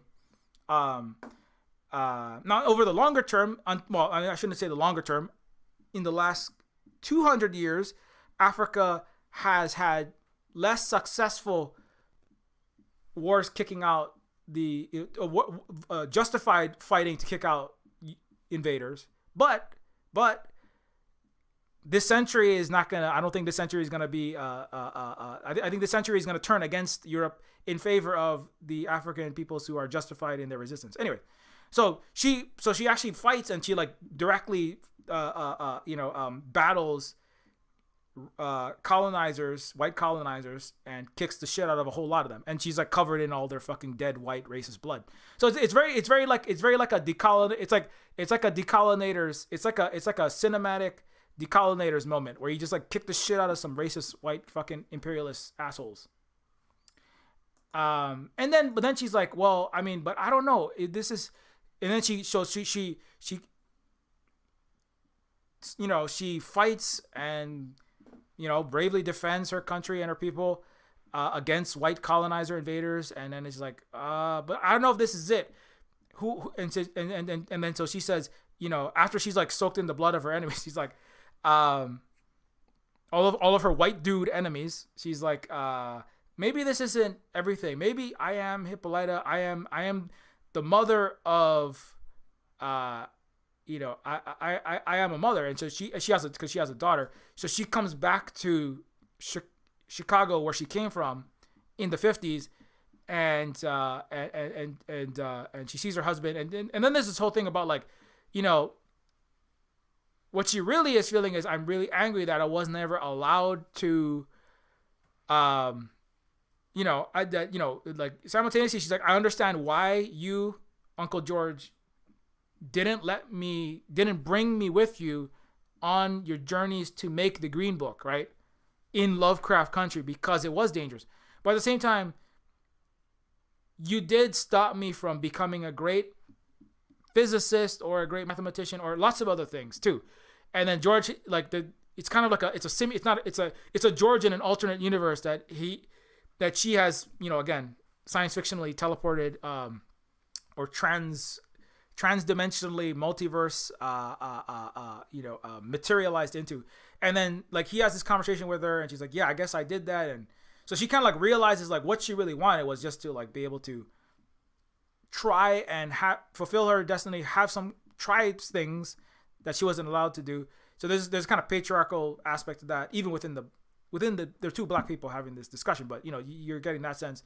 And then so it's like what I really wanted was these science fictional. I didn't want a science fictional adventure, but I wanted something, and I was stopped, and I've been made smaller than I always could have been by you. And so that happens, and then it's kind of anyway. So that kind of resolves, and then But anyway, my point is that like that whole series is like really. There's a whole fucking lot happening in that one episode. There's a whole lot of things happening in the episode, and that's like the science fictional aspect of it. So there's a sci-fi, and that's where it's very like pulp. It's very like 50s, 60s pulp horror. It's like I was saying, Rocky Horror Picture Show with science fictional alien transvestites from transsexual Transylvania. It has a very like all the things all at once. It's not just horror. It's like other things going on. And it's also like speaking to, important topics, both of the 50s, but they're not, obviously it's speaking to important topics that are still, plaguing us to this day, like the Cthulhu of the racist, capitalist, imperialist West that I've been talking about this whole time. So I think that for all those reasons, if you like any of those things, you should definitely watch this show. Full disclosure, I'm not being paid anything to give this show a good review. I'm just doing this because I watched the show and I need to say something on Saturday morning. Anyway, I think I touched on basically everything I want to touch on. Let me look at the chat real quick. Patriarch is still an existing problem. Look at the role reversal that terrifying. Yeah, that's still a problem, and the patriarchal structures, still are, with us. So like that, what her fears are not over, right? They did just reverse role. Like, Holly was justifiably like oh my God, I got to make sure I get all of my, contraception and everything in place. Like we were like going back and forth with a lot of the healthcare system going like, do we have everything? Thank God we're in like the less colonized parts of Hawaii here. This where we are on this side of the Big Island is one of the least colonized parts of Hawaii. But it's like that was it was still a fright that was like, oh my God, are we gonna have all of our, the Democrats are not looking too strong, like the Democrats give a shit. I mean, it was a Democrat, multiple branches of the U.S. government are in Democrat control, and they're like haven't done anything, right? Haven't done anything, not codified the Roe v. Wade. They haven't made good on basically any other promises. They talked about a little debt cancellation that is getting dwindled. Unless shit's on fire, right? Unless to reiterate that kind of point, unless there is massive uprising and huge direct resistance to the West, which is the cosmic horror of white, racist, patriarchal, capitalism and the military-industrial complex, right, which is all comorbid with that. Unless America isn't burning down with like in the Floyd Rebellion, they are going to roll everything back, right? I mean, unless there isn't pushback against all that stuff. If the light goes out, right, the thousand-eyed needle-toothed monster comes out and eats you, and then it's in your stomach. And so that's like kind of like yeah, anyway, so I'm just like reiterating what I said earlier. And now I will be briefly playing one more ad for Silver Spook material. Again, if you can support us in any way through Ko-Fi, Patreon, just liking and sharing the video, it is massively appreciated, because again, we don't have any funding. I don't get any NED. I don't get any university funding. I don't get any. There's no liberal, conservative, fake left ND funding. There's no Soros dollars. There's no Russia or Chinese, state affiliated dollar. There's no nothing. So everything comes directly from you. So please do support us if you can. And I will be right back after the trailer for Neofeud.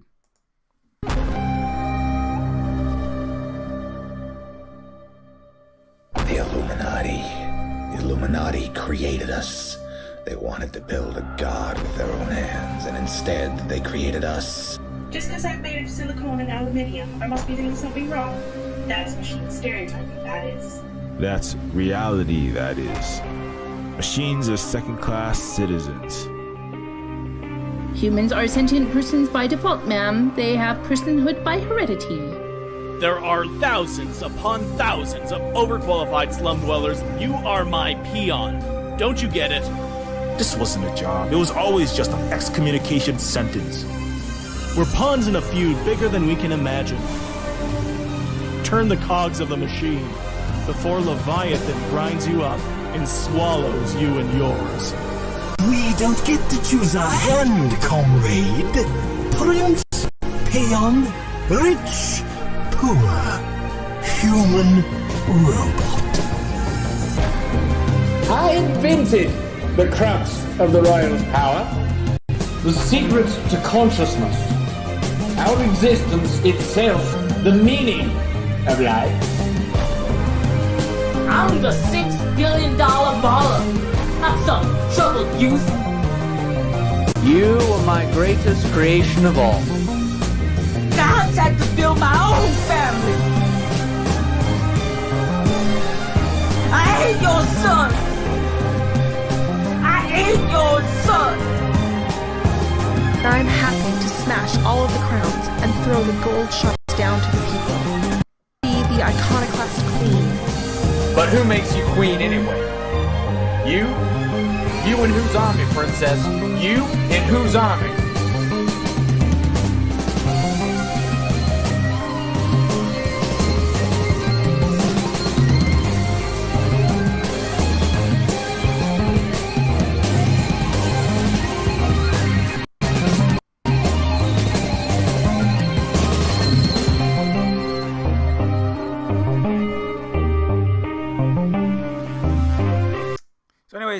Neofeud is already out, so you can find that at that game can be gotten at itch.io, and it is also gotten on Steam if you get games there. And that game does support everything that we do here at the Silver Spook Cooperative /Hui as well. So again, now the U.S. burned Hawaiian and Asian businesses, cooperative businesses, or also known as Hui, in Hawaii a century ago. And so help us rebuild by supporting the Silver Spook Hui. There you go. You see, they incinerated all the Hawaiians like my homes and businesses, and a lot of us were pushed back into the fire at gunpoint and knife point by white police and white people. So help undo that damage by grabbing one of these games or supporting us. And thanks a lot to those people who have, such as McLubbin, who I think was in the chat as well. And thanks a lot. And also thanks to the new Patreon person who is the Clay Yodi. So thanks a lot. I'm going to add you to the list right now before I forget. Thanks to all these people on this list. That way I don't have to do this at the end. Thanks a lot to everybody on the list of supporters. Without your support, there is no Silver Spooks anythings. There is only imperial racist capitalist propaganda. Okay, because I'm the only one that does. I'm not the only one, but there's gonna be less total. There's like Danny Haifong, and there's like Jeff Sachs, and that's it. That's all you got. So one of the three outlets for truth in the universe will vaporize without your continued support, and that's one of the lights. And then 7 mile long tentacled eldritch beasts come out and eat us all. So you can't let me and Jeff Sachs and Danny lose our support. Well, Jeff's gonna be okay because he's been an ambassador for the U.S. Empire in 140 countries, trying to stop fucking Maidan coups, and so he's okay. But Danny, I don't know what's gonna happen with Danny. So support Danny as well. Anyways, I'm not saying that we're the only three people doing that in the universe. But anyways, one last thing I want to say is that teachers. So in the present, this is an ongoing process. So, Lovecraft Country and the true cosmic core of the West. The United States has been illegally occupying Hawaii and I talk about this often, so I'm gonna, I don't like to have to. I have to because there's no education of any important topics in the West. But watch the previous video where I know I talk about this. But Hawaii, under the U.S. occupation, has been punishing Hawaiian children for this is one of the horrors, right? I'm actually horrified. I'm terrified of sending my kids to school because my Hawaiian kids, right? Holly and I, we have 2 kids. If my kids were to go to school, this is what could happen to them. Because we have the gall to teach our Hawaiian kids Hawaiian in schools. This is not like last year. This is not 1950. This is not 1920. In 2022, children are told not to speak Hawaiian in schools or they'll be punished. And this is not just like, you're just like talking Hawaiian like randomly and interrupting the classroom. Speaking Hawaiian in recess or just randomly in school will get you punished. It will get you punished in 2022 in the country of Hawaii. That's pretending like it's a state against the rules, the so-called international order. The United States is illegally occupying Hawaii, poisoning our water supply. They banned our language and culture. They're still punishing children. So if Holly and I chose to send our kids to school, like our kids speak Hawaiian, right? Or they know Hawaiian language. If our kids were caught speaking Hawaiian in Hawaii in a public, private, or charter school, they could be put outside and punished, and they could have the Hawaiian basically beaten out of them. In 2022, let me say that again. In 2022, Hawaiian children in Hawaii continue to be punished. Nothing has happened. Millions of people have seen, just from my own shares. I have one tweet thread has over 1 million, like millions of people. Actually, the biggest, most viewed tweet I've ever done is of this event, this little girl. Millions of people have seen this. Nothing has happened to the teacher. Nothing has happened to the principal. Nothing has happened. So people keep saying, that teacher has to be fired. You gonna do it? No, you're not, because you're a white person and you benefit from white supremacy, and you don't. What the fuck are you gonna? You're not gonna do shit. People keep saying, "Oh, you're not gonna do shit because you are a white supremacist that doesn't know it. You're an American that is coming on vacation to Hawaii." When I talk about that, that's the thing. When I start saying, "Well, do you want to fix this? You know what you're gonna need to do? Deoccupy from the fucking Hawaii. Take your U.S. military." Stop vacationing in Hawaii because we are running out of motherfucking water. 97% of every dollar goes to exploit our language and culture, doesn't come to us, and it causes us to have our entire land despoiled, not to mention the climate change of all of you fucking flying.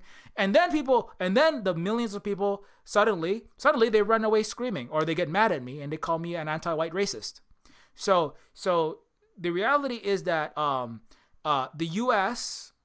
and its majority of its people, except for the people that are following my streams and that are supporting me materially on Ko-Fi and Patreon, there are almost zero actual left or people that have any real ethics and are doing the right thing in history in the West. There's if 3 million people have seen these tweets and like less than 0.001% have ever supported me on Ko-Fi and Patreon, right? So that's about the level of people who actually give a shit, and far less of them actually listen or do anything, right?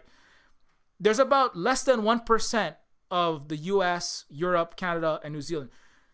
You know, that I got really pissed. I like fucking lost it the other day on Twitter because I was thinking about this, but I was like, you know, this shit's happening. You talk about, oh my God, the average American and Westerner is just like, fuck you, get out of here, you savage.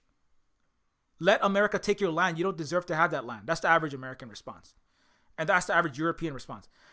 The liberal is like, oh, I'm so sorry.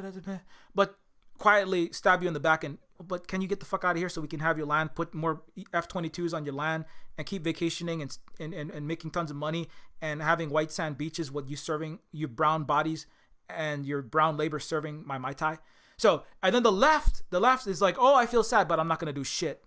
And then there's like a tiny less than 1%. Because I'm telling you, every week I get like 200,000 to 500,000 people viewing and liking these threads, especially the one with the "We Are Not American." And I get about less than 0.0001% actual concrete support per month. You know, and again, the people that I just put on the screen, the Patreon people, and there's like about 10 Ko-Fi donations in 1 month. So the vast majority of people in the English language, they talk about, they care, either they say, fuck you, I don't care about Hawaiians, I don't care about indigenous people, but the vast majority will do absolutely nothing. And so that's my challenge to all you Westerners. I mean, you don't have to support me specifically necessarily, but I mean, it can't fucking hurt. And also, you know, you can, I mean, there's lots of Native Hawaiians to support, but a lot of people like to talk and think, and there's a lot of university professors, people talk about, oh, I'm decolonizing this, I'm decolonizing that, I'm helping this. Well, what the fuck have you actually materially done other than grift and say, other than get 30 students for your university class at the colonizer university on stolen land and make your salary as a university professor or as a whatever you're fucking doing, other than grift pretending to decolonize and not support actual people decolonizing like me, right?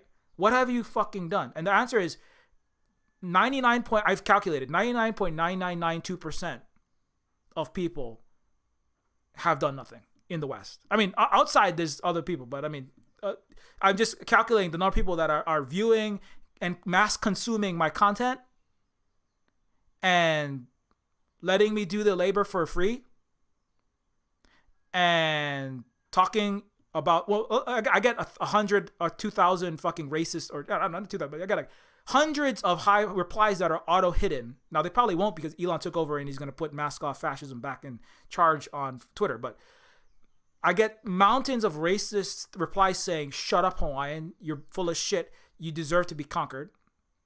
And then I got liberals and I get leftists who are just like, I'm a little sad, but I don't care, and I'm still going to vacation to Hawaii on your dead body.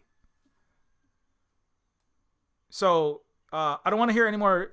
If you are not directly supporting, you have to support me specifically, but if you're not directly supporting the concrete struggles of indigenous people and indigenous businesses trying to build wealth, like the ones that were burned in Tulsa and the Hawaiian cooperatives that were burned and incinerated and are ashes upon which your Waikiki was built in Honolulu, right? Unless you are materially supporting with dollars or your fucking body or something, stop talking about how you care about indigenous people, land back, and any of that shit, because it's fucking pissing me off.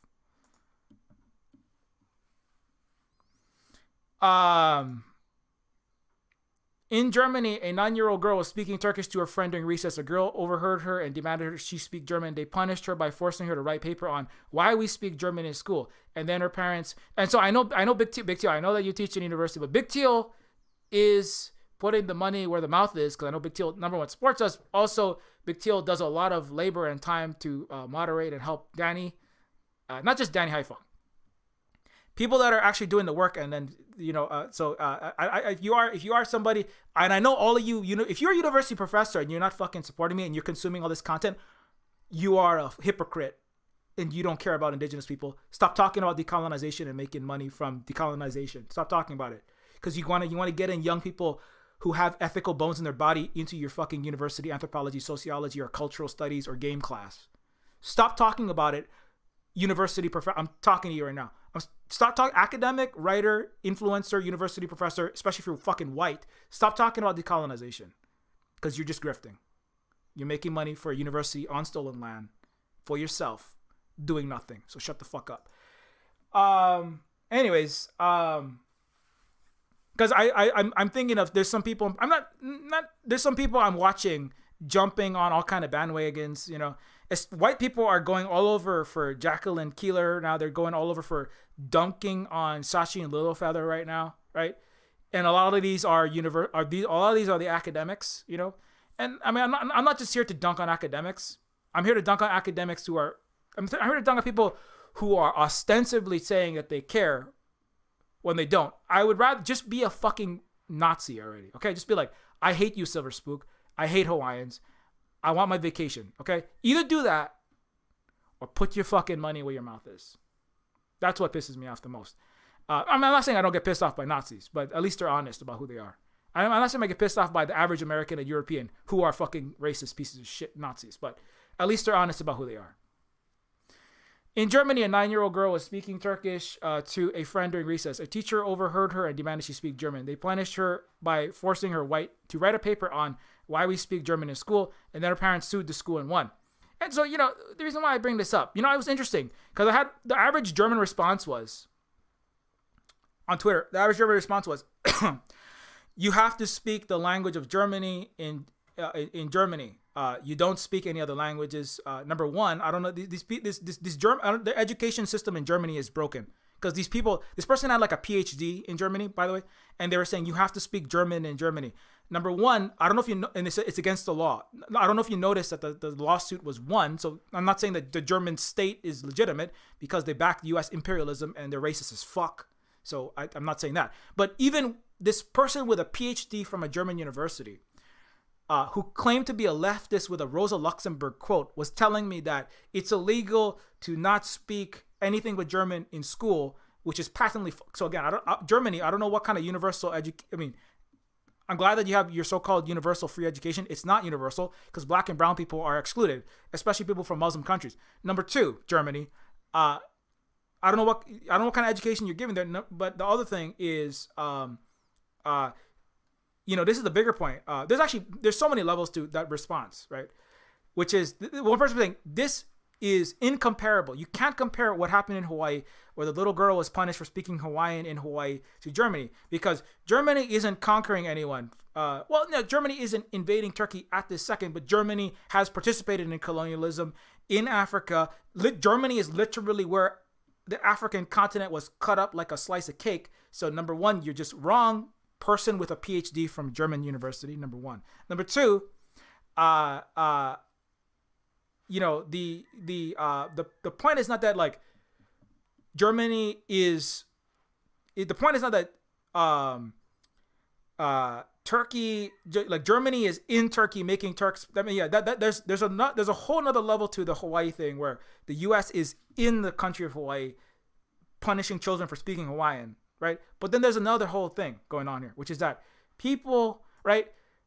People should not be punished, especially children, for their language or their culture anywhere, right? Anywhere. And I'm not just saying that.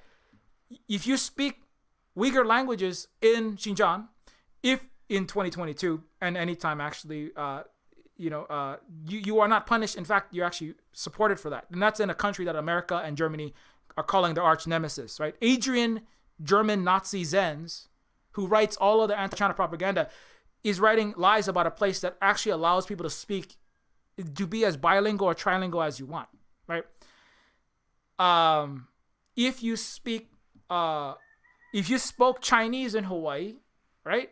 If you spoke English in Hawaii, right? Hawaiians in Hawaii did not ban the speaking of English in Hawaii.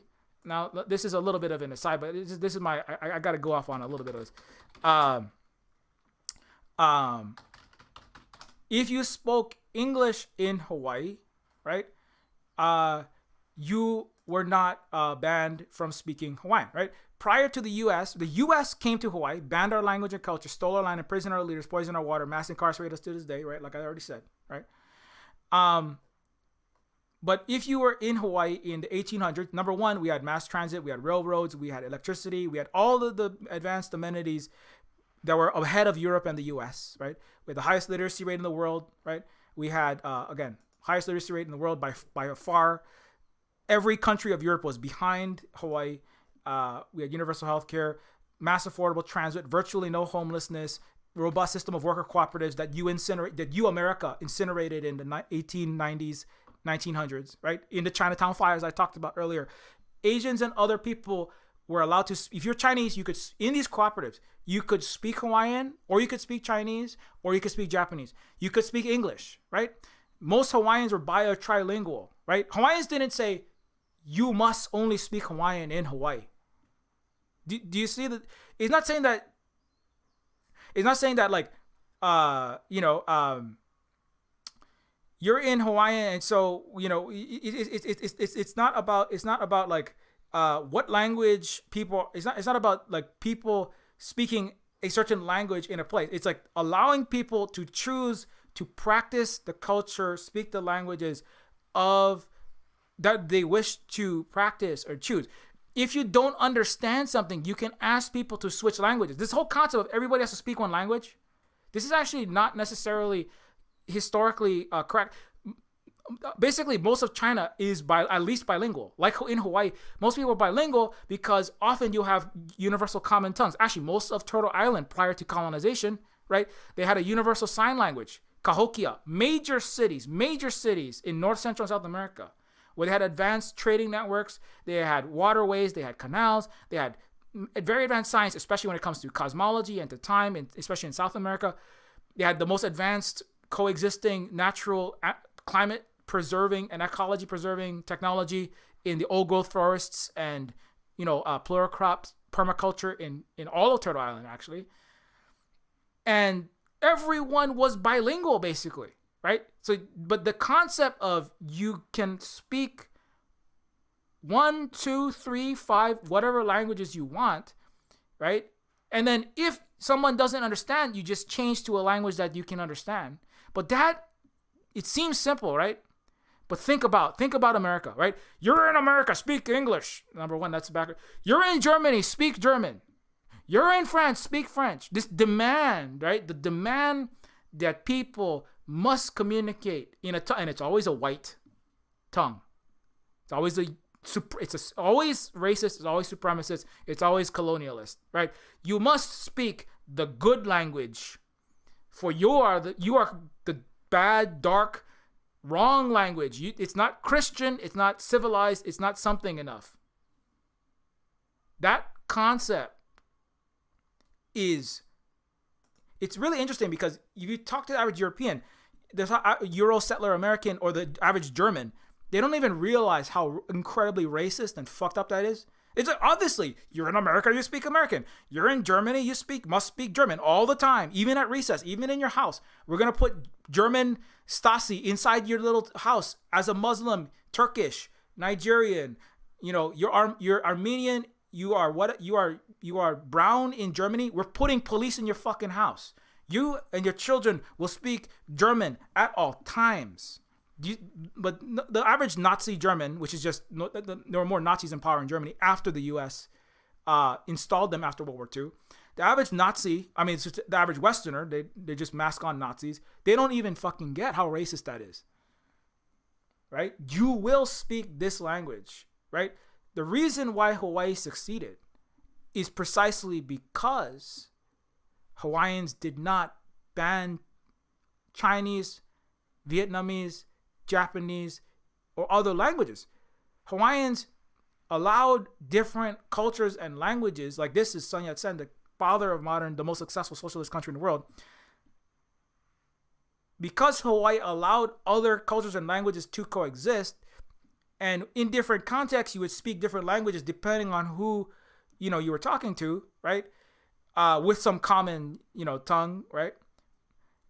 And, at home you speak this language, and then in other places you speak, if you speak Hawaiian at home and you speak English here, or you speak Chinese there because you both understand Chinese, right? You're in Chinatown, you're speaking Hawaiian and Chinese. You're in the more white area, you're speaking more English in Kahala, right? Because Hawaiian didn't do that, Hawaii had good win-win cooperative ties with Asians and other peoples and built the most successful anti-imperialist socialist country in the world. Without imperialism, it's very important, without suppressing and colonizing other people, Hawaii built the wealth collectively. And in part, it was the allowing other people to practice their culture. Because if Hawaiian said Chinese, you're all going to practice Hawaiian culture. You're only speaking Hawaiian all the time. No more of this ching chang chong or some racist thing like that. That's American said that, right? No more of this backward Chinese language. You're all speaking Hawaiian now because we're better than you. The Chinese would not have moved to Hawaii. There would not have been the successful socialism, right? And then Hawaii would have fallen a lot faster, right? So, anyways, this is a very hard point to get across to Westerners. It does not. Even these Germans with 8-year degrees, they fucking. I'm not even gonna bother arguing with Mr. German PhD Nazi man. They don't even know how Nazi he is right now, right?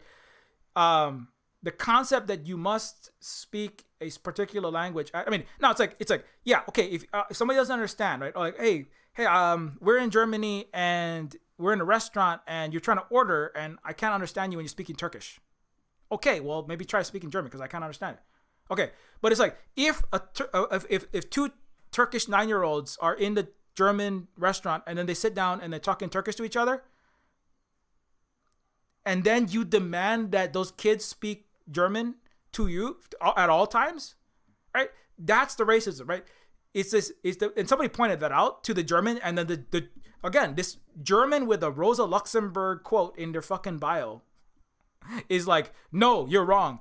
Germany is Germany, and you must all be German. You must be German. You have to fucking be German. The way the white, he's not saying you have to be white German and not Semitic, but that's what he means. And then he's like, Germany, only 1 out of every 99 kids is speaking German in the classrooms now. We're being overrun by this horrible immigration problem in Germany. Who does that sound like to you? Oh, it just sounds like every Western, anyone slightly right of a liberal, basically. That's like the entire fucking West. We're being overrun by Mexicans, right? And they're sending the worst people, the rapists and the murderers, right? But this is Rosa Luxemburg quote German that's fucking arguing with the Muslims. So, anyways, there's many. Again, there's many layers to this going on, but I want to just quickly point that out. So, number 1, U.S. occupation of Hawaii. That's wrong. Bad has to end. Hawaiians be punished for speaking Hawaiian in Hawaii. Number two, if Hawaii as a sovereign country,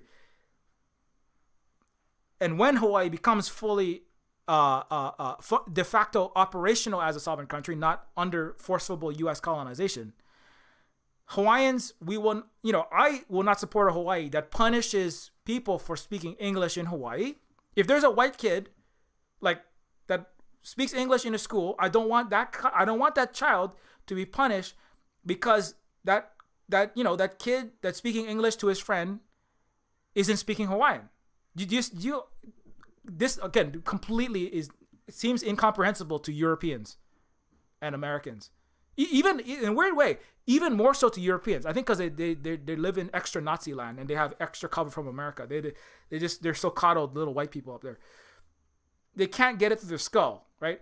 I don't want anyone to be punished. If you speak Hawaiian in school, you speak English. You're 10, you're 12-year-old. You speak in Spanish. You speak in Anishinaabe. You speak in Chinese. Whatever you're speaking, you can speak whatever language. But then like, if you're talking directly to somebody, try to communicate in a tongue that they can understand. How hard is that?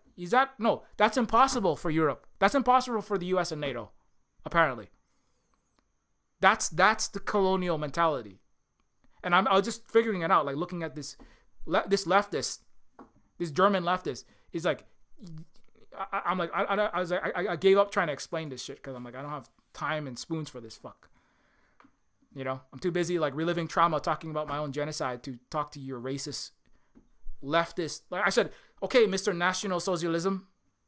Like, that's what the Nazi stands for, is National Germans. Anyways, so I know I've gone off extra on this, but as an indigenous person, I have to spend the equivalent of an unpaid part-time job just to do the research, writing, and work to try to keep my Hawaiian culture alive. White settler academics are paid full salaries at schools and unis, giving token land acknowledgement, talking about decolonization, pretending to care about us. It makes me sick. Yeah. And my part, Holly does a lot of this work. Ask what does Holly do? Holly spends like hours and hours a week, and I do too, coming up with her own Hawaiian language and history curriculum because the U.S. punishes children like my kids for speaking Hawaiian, even just reading comprehension. Holly's like looking for basic reading comprehension, and it's all American propaganda. It's all how many score years ago did Abraham Lincoln write this address? What did Washington? You can't get not just history, language arts, social studies, freaking science. Everything is full of lies and U.S. and Western racist propaganda in all the K-12 curriculum that you can get, almost virtually all of it. So we have to spend hours of our fucking life writing our own curriculum that I don't have the time. That's why I'm like, I need fucking money. Because I can't make enough money. We're like losing money when I'm like not promoting games and finishing games so that we cannot get genocided. So that our kids can have. I didn't learn any Hawaiian in school. I don't know shit about my culture till I had a little bit of free time when I was 20 something. But that extra time that we have to. That's why I got really fucking mad. Because I'm looking at all these people talking about decolonize this and then we support indigenous people, we capturing their culture. Well, fucking concretely, materially support me. Because I don't have. Do you understand what I'm saying? We have to work 3-4 hours a day to keep the culture alive while working full time to survive your capitalist fucking system. You're having a hard time surviving as a white person capitalism? Try surviving capitalism while working another fucking 4 hours for nothing just to teach your own goddamn children your own history and their own language. You fucking try that. Don't fucking put it all on me. Don't put it all on indigenous people. Fucking monetarily support them. Your university should have fucking. Your university's too busy fucking building illegal $2 billion fucking mega projects on a mountain here. Your university is too busy fucking greenlighting Raytheon and Lockheed Martin to bomb motherfucking islands. That's what your university's doing. Fucking take that money out of your pocket and give it to me. Or don't just say, I hate indigenous people. Oh, but how are you going to get college students to sign up for your class? Oh, that's right. Because you're a hypocrite. Anyway, that's what pisses me off. You give white settler academics paid full salaries at unis and schools, give a token land acknowledgement, talk about decolonization and pretending to care about us. U.S. genocide continues to work by directly beating Hawaiian and indigenous out of children and incentivizing self-erasure. I'm constantly thinking, just stop being Hawaiian. No one cares. You can't make any money to survive with that language. I'm literally working every second of my waking life, which is more than 14 hours a day, while disabled. And my favorite one is when white disabled people go, I'm disabled. I can't hear. It's hurting my feelings. I'm like, fuck you. I'm in pain right now. My arm hurts. My fucking back hurts. I have to lie down while I'm working on Neofeud half the goddamn time.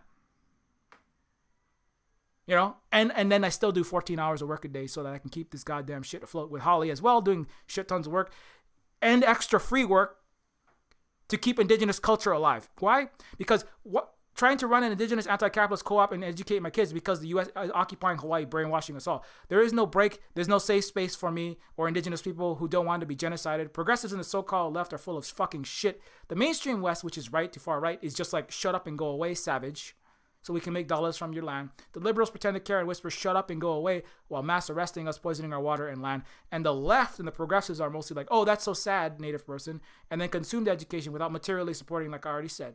And it's fucking exhausting. That's what's fucking exhausting, is watching people.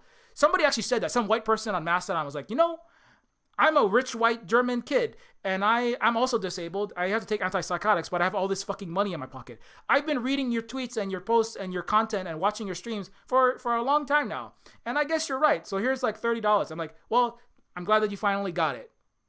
Person who has mountains of money consuming all of my goddamn content and giving me nothing with a 25 fucking thousand other people.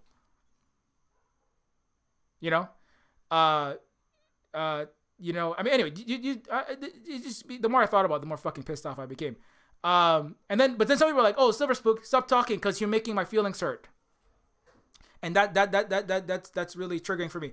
You know, oh, hearing about this is too much. Please think of my white feelings. Oh, was consuming the content of my life hard for you? Try fucking living genocide, asshole. Oh, that's right. You can't because you're a colonizer benefiting from my death.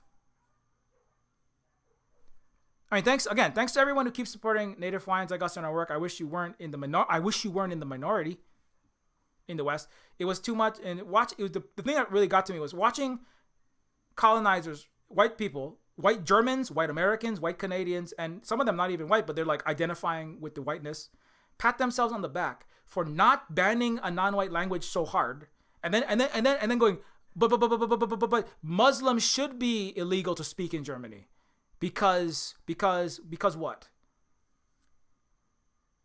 Forced displacement. Anyways, so I had to say that because I don't often go off about that, but that's one thing that I just fucking snapped. When I'm watching people justifying. You can't talk about Hawaii, the ban on Hawaiian language and children being punished in Hawaii because in Germany, you have to speak German. It's so many layers of you don't fucking get. And then other people, and I'm thinking about all the other people going. But I want to keep following you and consuming all of your education for free. How much do you get paid if you are an educator, right? How much do you get paid to do that? You know how much they pay me? Nothing. So anyway, but I mean, I'm not just yelling at people randomly on the stream. I'm like venting a lot of upset when I think about how much time and how many fucking racists I have to put up with, and then I watch all these people benefit. I mean, I don't know. They're like telling me, "Oh, that's so great. That I'm glad that you're doing that," and I'm like, "Yeah, I'm not gonna keep doing this shit anymore because it." Again, it's like it fucking hurts me to relive the genocide trauma. Do you fucking get that shit?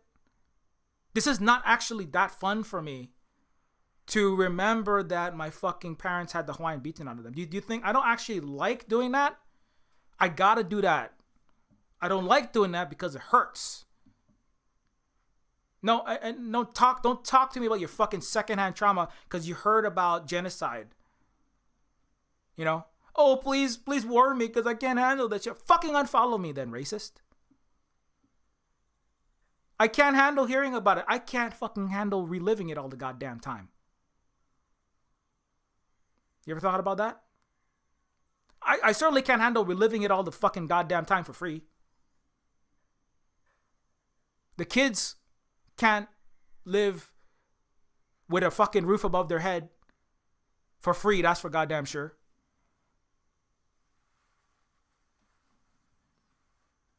So anyways, I had to kind of get that off because it's a thing that again, I want to say again, everybody who is following this, who has supported us, this is not directed at you. It's just the thing that fucking it just I don't know why it got to me this week. It just did. You know what the part was? It's like I could be finishing video games. I could be finishing Neofeud, and I could be finishing all these other things that are not necessary. Well, I could be finishing Neofeud too. I could make it less Hawaiian. I could take all the Hawaiian stuff and throw it away. I could just make some random cyberpunk game. I could just make some random game that has nothing to do with Hawaiian culture. You know, I could just make some random shit, and people would give me money for it. And I could just be an American. I could just be an American with a 1/4 Hawaiian on a certificate somewhere. You know, I could be a Hawaiian, betray my ancestors, stop decolonizing, stop trying to fight this fucking fight, and just be like, let America win. And just like, I'm just a brown person in America in the 50th motherfucking state, and I could make more money doing that, you know? But it's like, you know, and it's like, so it is economically incentivized to self-genocide. That's what my parents did. That's what my cousins are doing. Some of my uncles did, and some Hawaiians are choosing not to, but it's economically very difficult because you're gonna spend. I mean, unless there's very few spots in actual Hawaiian immersion schools. Actually, you're gonna have to be the people who have access to their culture are the disproportionately privileged Hawaiians, and many of them are fucking racist to their own, and they don't even realize their own history because they're all bought into the empire. To actually teach the full, complete history of Hawaii and to fully decolonize is immensely fucking expensive and taxing to your time and energy and psychologically. And that's what really hit me this week. And I'm like, you know what? No, I'm just going to keep demanding, you know, because, you know, otherwise I'm not doing this shit anymore. You know, I'm just like, fuck the Hawaiian language. Fuck Hawaii. I'm just going to survive. You know, and it makes me feel horrible. But I also, kids got to eat. Kids got to have lights. Kids got to have houses. Kids got to have electricity. Holly gotta have electricity and houses and roof and everything else.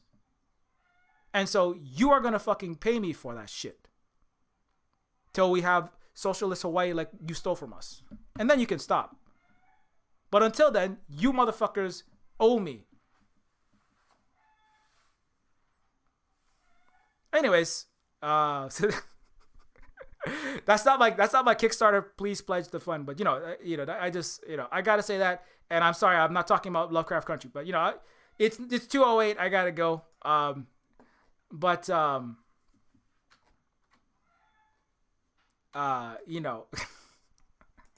Anyways, yeah, I know, and everybody's listening. Probably majority are already supporters, so I know it's not directly at you. It's just, I just gotta say this shit.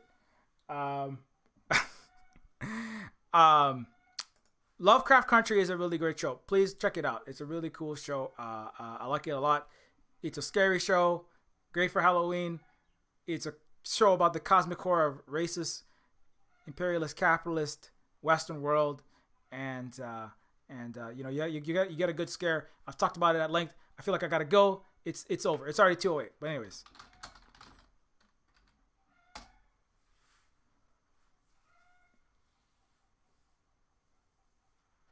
Yeah, Big Teal, that's exactly what I mean.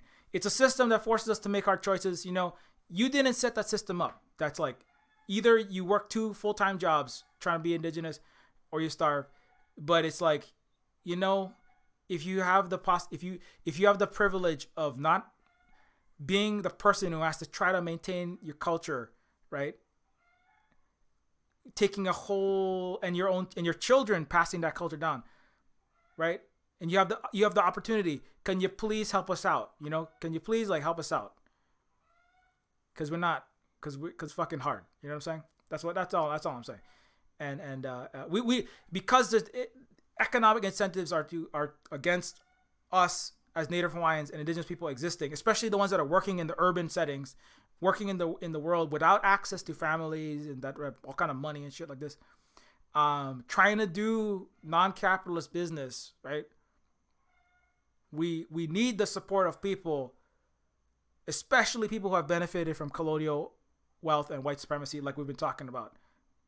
We need that support, because otherwise, you just kiss all this shit goodbye. So, anyways, Neofeud though is a cyberpunk adventure game in the vein of Blade Runner, but with an overlay of Game of Thrones like political intrigue and hand-painted stylized visuals. So Neofeud is a cyberpunk game that supports everything that we do here. It is a game that you can get on Steam or itch.io. It is, if you can leave even a very short review, it helps us out. It really does help us out so much. Neofeud on itch is also a game that is you can get the maximum revenue to us when you get it on itch and yeah. Also, like I said, there's lots of games. I got so many freaking games now. I'm like, I feel like I can't shout them all out. We got Pigeon with Gun just came out, an action comedy shooter about fighting giant robot gajillionaires, bougie gentrifying F-16 pilots, heart-stealing Valentine card politicians, and tons of corporate-owned cops. So anyway, this game is a more silly, funny comedy game, but it everything I do has some kind of political commentary within it, obviously. So even that, and we got A Digit Star, Decolonators Woman, a book by Holly that's dunking on right-wing Protestant Christianity. I said two Christians in that.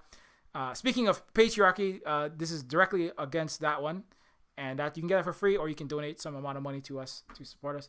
Also, you can, of course, support us on Patreon at patreon.com/Neofeud. And thanks a lot to our new Patreon patrons. So again, everyone on the Patreon list, everyone that has donated some amount to the Ko-Fi, or grab the games or somehow supported. I'm not, you are all the good. You are the one that you are the top 1%, and not in the fucked up capitalist way. You are I'm sorry to tell you this, but you are in the minority of people who concretely, support these actual struggles. So I wish I could say something else, but but that means that you keep doing what you're doing, all these people on this list. And if you would like to add yourself to that list of people, consider becoming a Patreon member for any amount of money per month. Really, everything, as I said, does go a long way. Look, we got another one. Or is that the person I just added? Anyways, thanks a lot, McCubbin. Thanks to McCubbin. I don't mean to put you on the spot, but I'm not saying that. I know you've done like a whole lot as well. I've seen your name all over the place. Oh, your name's already on the list. What am I doing? So anyways, thanks a lot to everybody who has become. When you become a Patreon member, you also get access to the Silver Spook Discord, and you also get access to the Silver Spook behind the scenes of stuff we're doing, and yeah, you can also follow at Silver Spook Games at Octanon.social, at Silver Spook Games at Mastodon.social for games related stuff. You can also follow Silver Spook Games on Twitter at Silver Spook Guy, at Silver Spook Games minus. We're on. I'm just gonna. I go through. I've been just on autopilot. I go through all these, but basically we're on Facebook, Twitter, Instagram, and every platform you can possibly imagine. Everyone's leaving Twitter because Elon, Mr. Ass Clown, bought it, and people are migrating all over the place. But I'm also on Tumblr. I think somewhere. I forget where. I'm on MySpace. I'm. What? Oh. Oops. Sorry about that. Okay. So I have a MySpace too. I don't know, somewhere, but maybe I'll go. I have like I was gonna say cringe, but I have like really cool and attractive photos of me at the age of 22 on MySpace. Anyways, you can also follow Terminus Cyberstar, which is another game made by a team of folks that are working. I am the content director and writer of a cyberpunk RPG that is a low poly cyberpunk immersive sim, like Deus Ex and System Shock. And Terminus Cyberstar is a game that is actually very close to completion. And so if you like those kinds of games, you can check this game out. It is a game that's very much in the vein of immersive sims, and it's a game that has all the kind of things that I wrote the main story of this, and it has the kind of politics that I talk about on the stream. So if that's the kind of thing that you want, then this is a game that you might be interested in if you play those. But anyways, Terminus Cyberstar at Terminus C. You can join a Discord. And of course, you can follow Holly at the Tech Fairy. And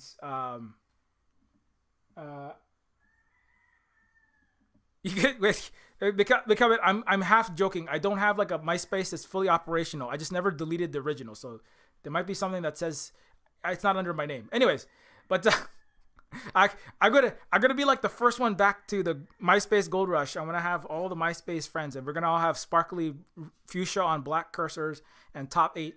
And anyway, at the Tech Fairy, you can follow Holly, a mod voice actor and partner for Silver Spook Guy, producer, writer, and mod for Xanattack, writer, educator. Holly's also the primary caregiver parent to the children here. Again, Holly does a lot of work. Holly deserves a lot of, when you give to us, you're giving to all of us here. And Holly does a lot of work to parent and come up with curriculum. Again, Holly has to research and come up with curriculum for reading and writing and history that also is, it has to be original for to make sure it's not, pro-US crap, so it's, you have to make a lot of this stuff up. Holly has to make it up. It takes a lot of time. And Holly, their kids were doing Binti this week, so they're reading, which is African futurism, African science fiction.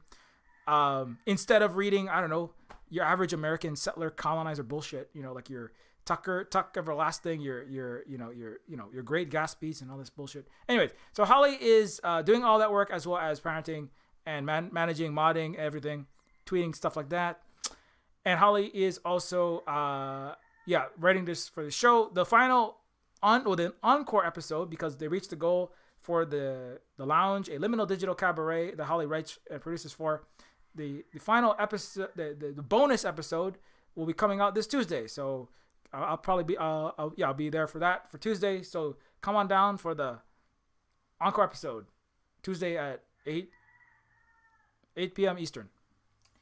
Anyways, I think that's basically it. I'm gonna put the page. I gotta put I keep on making all these demands, so I gotta give everybody extra shout outs. So one more time, thanks to all these people on the list. And it really helps us out so much. It really does, because I know stuff is getting more expensive, but that means stuff's getting more expensive for us, and the money is drying up for us. Like, one of our biggest supporters actually recently passed away. I think I brought that up. So it really, really, really, really, really does make a big difference. So thanks a lot one more time, and watch Lovecraft Country. We'll be back in about 4 hours on Twitch, and happy Halloween. Oh, I'm gonna dress up as Blade. Speaking of 90s based movies with black and non-white Hollywood, I'm gonna be dressing up as Blade, the vampire hunter, for the Halloween sort of special Twitch stream on Twitch at 9 Pacific time. So yeah. Anyways, until next time, keep your safe spots, be excellent to each other, and safe travels in Lovecraft Country, which is all of the US and all of the earth, really.